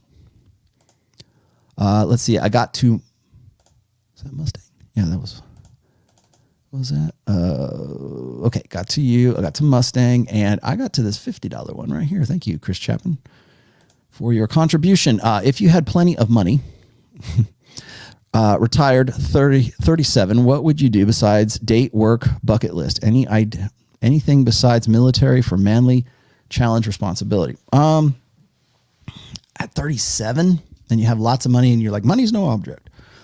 Apparently not, because you gave me $50. Thanks. I would ask myself why I want to do, why do I want to experience these things that are more masculine, or like try to define what is conventionally masculine? First, ask yourself that. And if the answer is, I want to experience that, I'm a man and I feel like I want to figure this out. Right. Then as far as challenging is concerned, I think it's more about experiences. A lot of guys, and I think Aaron Clary and probably Rich Cooper would back me up on this, is that it's nice to have a McLaren and drive it around, but it's better to have the experience of owning that car and driving that car, because that's golden. That's what you're going to remember on your deathbed, not the actual having of the car or your collection of comic books or your whatever, your material stuff. It's the experience. My peak experiences are on my snowmobile more than anything else, or my kayak, or when I'm surfing, or when I'm fencing or something. It's usually doing something. And you can have things as a result of, and I'm not saying don't have a nice house and whatever, just you got to live like a pauper. I'm just saying that experience tends to be something that is masculinity, like conventional masculinity, is defined by what makes a man biologically, evolutionarily, but also by the experiences of being a human male on planet Earth in the year 2021. Thank you for that. But I would focus on experiences. If that's, rock climbing or skydiving or whatever it is that you want to do, get out and go do it. Just because you go and you can split wood. Oh, thank you for the sticker, and thank you for the other sticker very much. I believe that was a sticker, Red Pill Joe. Would the non-woke countries' current push for global dominance, e.g. China, halt the feminization of the West? No. Or would it crumble just the same like Rome? The woke countries' push for global dominance. I wouldn't say that China is necessarily a woke country, my friend. I would say it is very unwoke. In fact, if you want me to, I really want to do a podcast at some point. I don't know if it would be on this channel, but I would love to do a show with John from Modern Life Dating when we talk about the China pill, because China is definitely not woke. They're enforcing a 30-day waiting period for couples that want to get married, and women are losing their shit over that. And then you've got the fact that they are systematically trying to masculinize men because they are worried that the men in China are becoming too effeminate. And so, what their military looks like and what they're presenting. Honestly, I think a lot of the wokeness, as it's called, in the West, is actually a result of Chinese propaganda, or it's propaganda of people outside who are stoking that sort of indignation, that outrage brokership kind of thing. So you can say, oh, well, he's putting on his tinfoil hat. Well, there you go, because you're the one that says China. So I don't think so. I don't think China is a woke nation per se.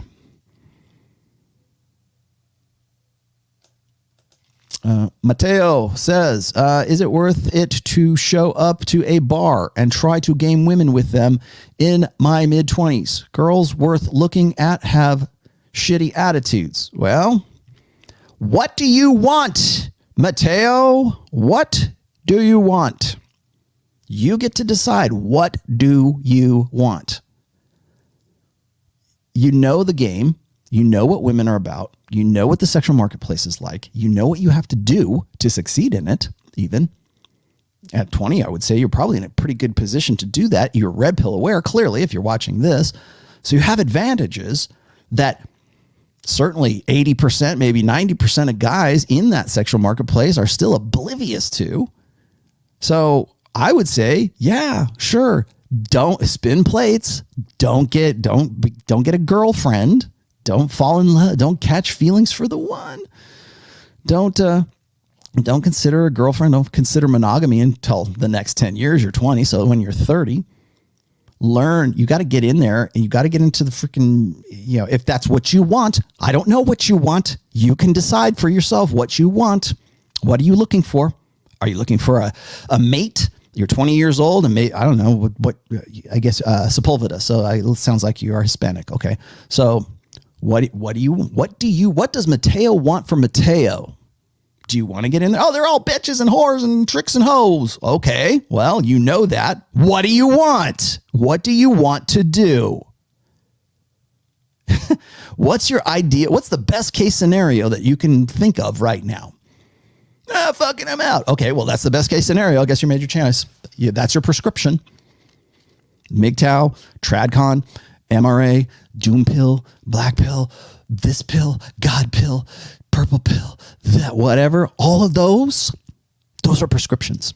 Those are what you're going to do with the intelligence that you have gathered, fiendishly gathered, from Rollo Tomassi, from the Red Pill, from the Red Pill praxology. Here's the secret information. Okay, great. You got all this data. You've got the dossier. What are you going to do? Ultimately, you're 20 years old. If you're going to tell me, oh, I want to get married someday and the girls won't have anything to do with me. Why do you want to get married? Why is that your goal? Or are you just saying that there's no marriageable women because you want to commiserate about the state of women? You know that. I know that. If anything, the last 10 or 12 years of the Red Pill has taught guys is exactly the nature of women, exactly what the sexual marketplace is like, what your local sexual marketplace is like, what women's nature is. We've got all this data. Now what are we going to do with it? What do we want for our lives? How are we going to be better as a result of this? How are we going to make our dreams come true, right? How are we going to, okay, maybe you can't. Okay, then where do you go with that? You tell me, man. I just work here. I just show you what's up. So what do you want to do? Well, these girls have shitty attitudes. Yeah, go where girls don't have shitty attitudes. Well, they all do. Well, then I guess you're fucked. I guess you better go and decide something new. Create a new goal for yourself. It's one thing doomers and black pill doomers and MGTOW, and I hate to keep bringing it up all the time, but that's all I fucking hear today. Women have shitty attitudes. Well, yeah. Yes, they do. What are you going to do? Where are you going to go? You're going to sit here online and cry about it for 7 hours of a live stream? Does that seem like a good use of your time on planet Earth? A very, very minute temporal amount of time you have on this planet? Yeah, it sounds like a good idea. Well, then I guess that's what you're going to do. Are you asking my opinion for it? You know why you're asking me that? Actually, Mateo, and I'm not putting you on blast, dude. I'm just saying the reason why you're asking me that is because you have an idea. You already have that idea. The reason you're upset, the reason why guys get all bent out of shape when women get put on blast for their bad decisions and their bad, believing in the blue pill that they couldn't help but believe for a very long time is because they have a concept of what they want. They have an idea of what would be a good, it would be so much better if women didn't have shitty attitudes. It would be so much better if women were worth looking into. It would be so much better if, using game actually had something that was productive and would get me further along in life. Okay. What is further along in life? What is it? Tell me, because you wouldn't be asking me that question if you didn't already have a concept of what that looked like. You wouldn't be pissed off. And I'm not saying you, Mateo, again, sorry, I'm not putting you on blast, but just that mindset. When you're asking those questions, where do I go and find good lore? I can't even find them in Bible study. Okay, well, the reason why you're even looking for them in Bible study is because there's some image in your head. There's something there. There's some reason that you're upset, that you're pissed off. Get her. Why? Why is that? Why do you have that feeling? Because there's some ideal that you think is possible, or you believed at least at one time that it was possible, that you want to get to. And it doesn't happen. It's like, it can't happen for me. Well, is that a failure in your imagination? Or is that a failure maybe it's both. Is that a failure with women? Is that a failure with the sexual marketplace? Maybe it is. Well, how are you going to adapt to that? Well, I'm going to go MGTOW. I'm going to stop thinking about it. Oh, not enough to start a whole brand based on it. Sorry, and that's not on you. You just that kind of got me on a rant. You got me monologuing. You sly dog. What'd you say? David Bowie reminds me of Heath Ledger. 80s David Bowie does. Did you ever see? Oh man, did you ever see? It was in the 70s. It was one of the first. I think it was probably the first movie he ever did. It was called The Man Who Fell to Earth. That was some freaky ass shit. And that's when he was like young. I think he was like his early 20s when he did that. Yeah, Man Who Fell to Earth with David Bowie. Good movie. Freaky movie. Let's just say. Good enough. It was freaky for the 70s. Let's say. All right. I'm sure oh no, I'm not. How awesome is that? Did I miss one? I did miss those. Okay, I'll come back. I know I have those. I see them. Yes. Okay, I see them. Thank you, Matt. We know you're not going to take the virus. We know you're not going to take the virus.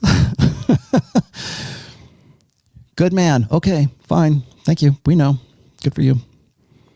Mateo, I'm 25, closer to 30. Well, okay. Again, spin more. Here's the short version of all that, Mateo. Spin more plates.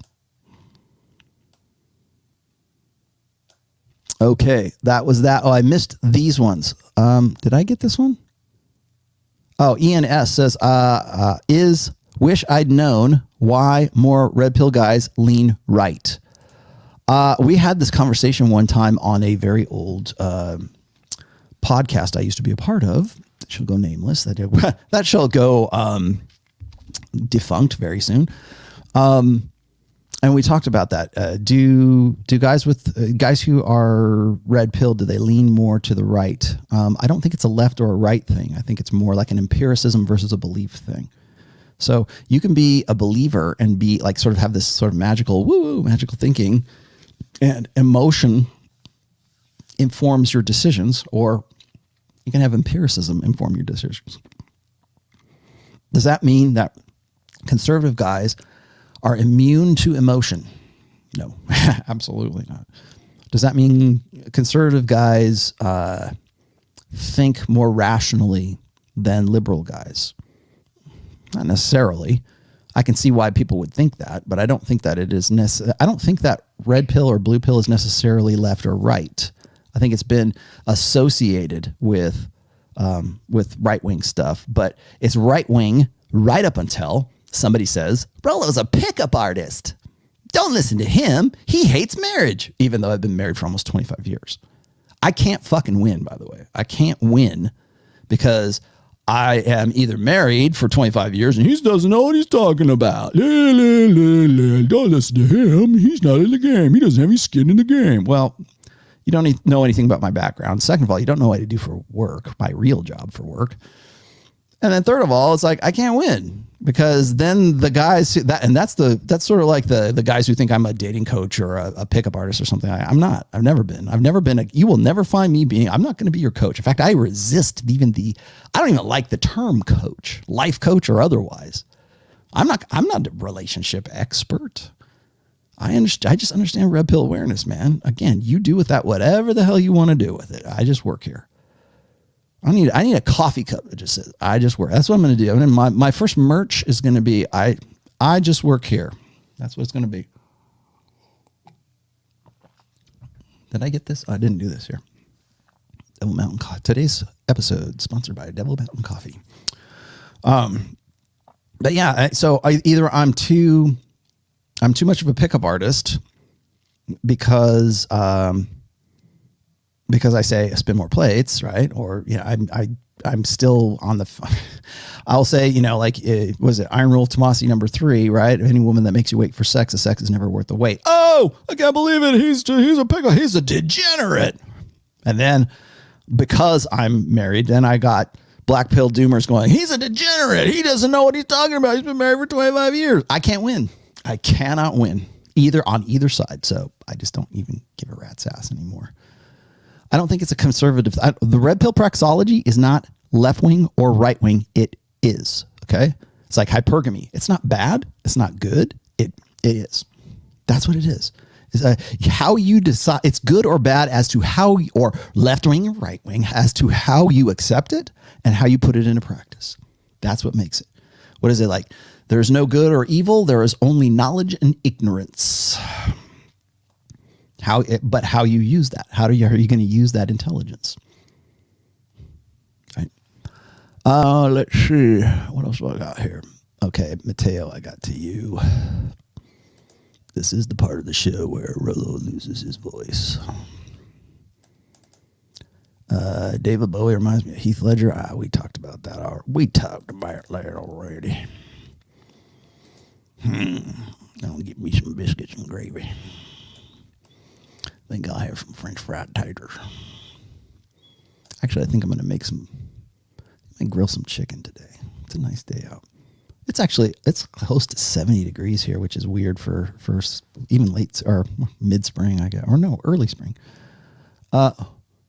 When will you release the game book? Do you want it now? I might get accused of just being a book jockey if I released it now. I couldn't release it now if I wanted to. I don't know. How early do you want it? I think it would probably be a pretty easy write. That's honestly. But who cares? I don't give a rat's ass if people give me grief for. I'm an author. I sell books. That's one of the things I do. Why not? I don't know. That's a good question. How long would it take me to bang out that book? Because I think it would be a real easy to write.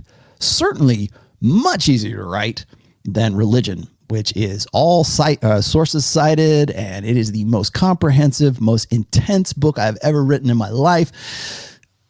Nobody gives a rat's ass. 3 years of my life.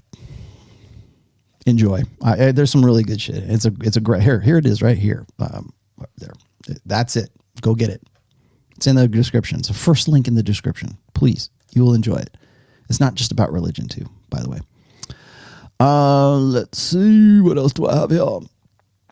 All of the Phobia X FX says all of that is not important. You should be asking why we can't buy religion on Amazon. You can buy religion on Amazon.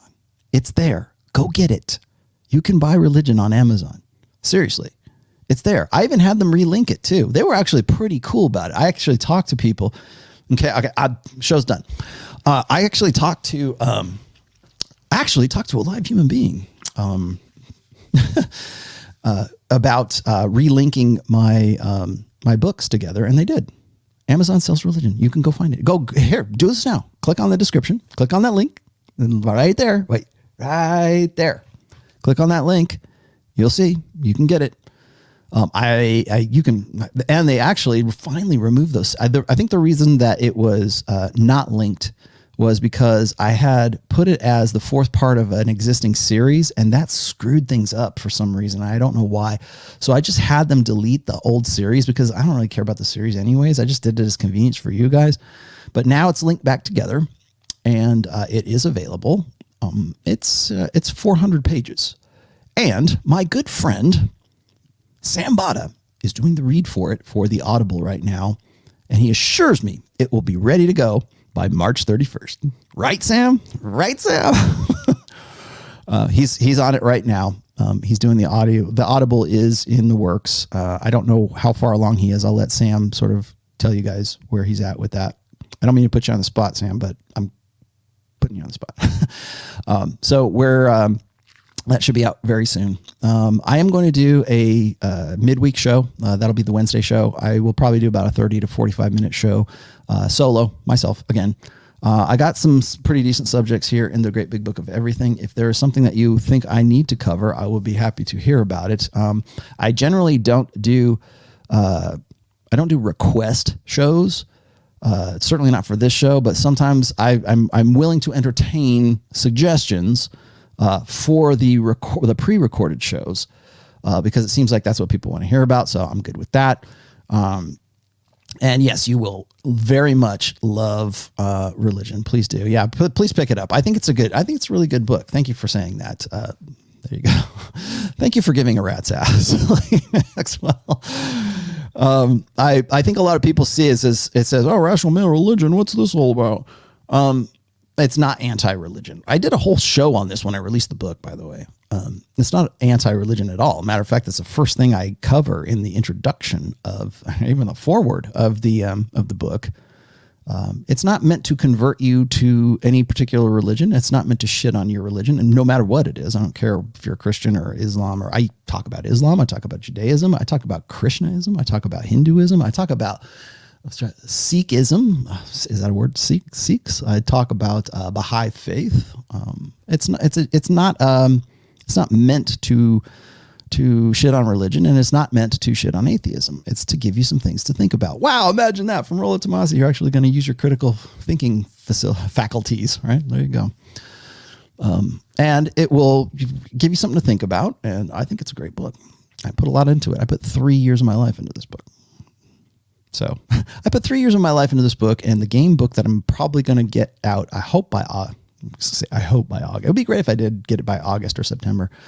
If I can get it out within the next 6 to 9 months, I will do my best to do that. But even still, it's only 6 to 9 months. It's not 3 years of my life. That will probably be a really popular book, and I'm going to be really upset because of that. Anyways, go check it out. Yeah, I don't talk about tantric Buddhism. What the hell? No, I don't talk about tantric. I do talk about Buddhism a little bit, just slightly. I try to cover my base of Mormonism. I talk about that. People don't like it when you say Judeo-Christian. Well, okay. I talk about Judeo. I talk about Abrahamic faiths. How's that? Anyways, go check that out. It is spiritual beliefs, why we have spiritual beliefs, why we have, what motivates those things. It's about a little bit about magical thinking is in there. It's not shitting on those things. Again, it's analytic. It is red pill. It is praxeology. You get to decide what to think about it when you close the book at page 400. So there you have it. Okay, guys, I will see you on Wednesday. Rule Zero will be live with Ryan Stone. It's his turn to take the duties. That will be 11:30 a.m. Eastern time this coming Saturday now. And I'm going to do some shorts. I'm going to eat my short. I'm going to call. People keep saying, you should do a whole shorts channel. I was thinking about that. I'm still on the fence about it because a lot of people think that it sort of diminishes your subscribership of your main channel. I don't necessarily think that's true, but I'm still kind of experimenting right now with shorts because shorts are still in the beta phase for YouTube. So I don't know. My shorts are going to be on Instagram as well. So when I put them, make them available on YouTube, I also make them available on my Instagram account. So if you haven't followed me on Instagram, I do actually have an Instagram account, and it's quite fun, and it's quite entertaining, and it's quite goofy sometimes. I don't get, if you want entertainment, follow me on Instagram because that's what I use it for. You can also follow me on Twitter. I am Rollo Tomassi at rationalmale. And also all those links are in the description. And last but not least, for all of the reference material, all of the things that I talked about in this episode today, you will always find pertinent, relevant links to essays that I've written in the past. In the links, I always link at least 3. They are down there in the description. Go check those out if you want further reading material on what I've been talking about today. So hopefully that gave you something to think about. And if you want to have a correspondence with me, I'm open to emails. I certainly read everyone if I don't respond to everyone. Again, you can hit me up on my social media if you want to. If you want to tell me I'm full of shit, I'm all ears, just as long as it's something about what I said. And comments are going to be open. So there you go. I will see you guys later. I am updating my blog. Yes. Thank you for reminding me. I do have a post that is incoming this Monday, as a matter of fact. So it's already written. I've just been sitting on it because I wanted to start it on the beginning of the week. So look for that tomorrow. Okay. Bye-bye, guys. See ya.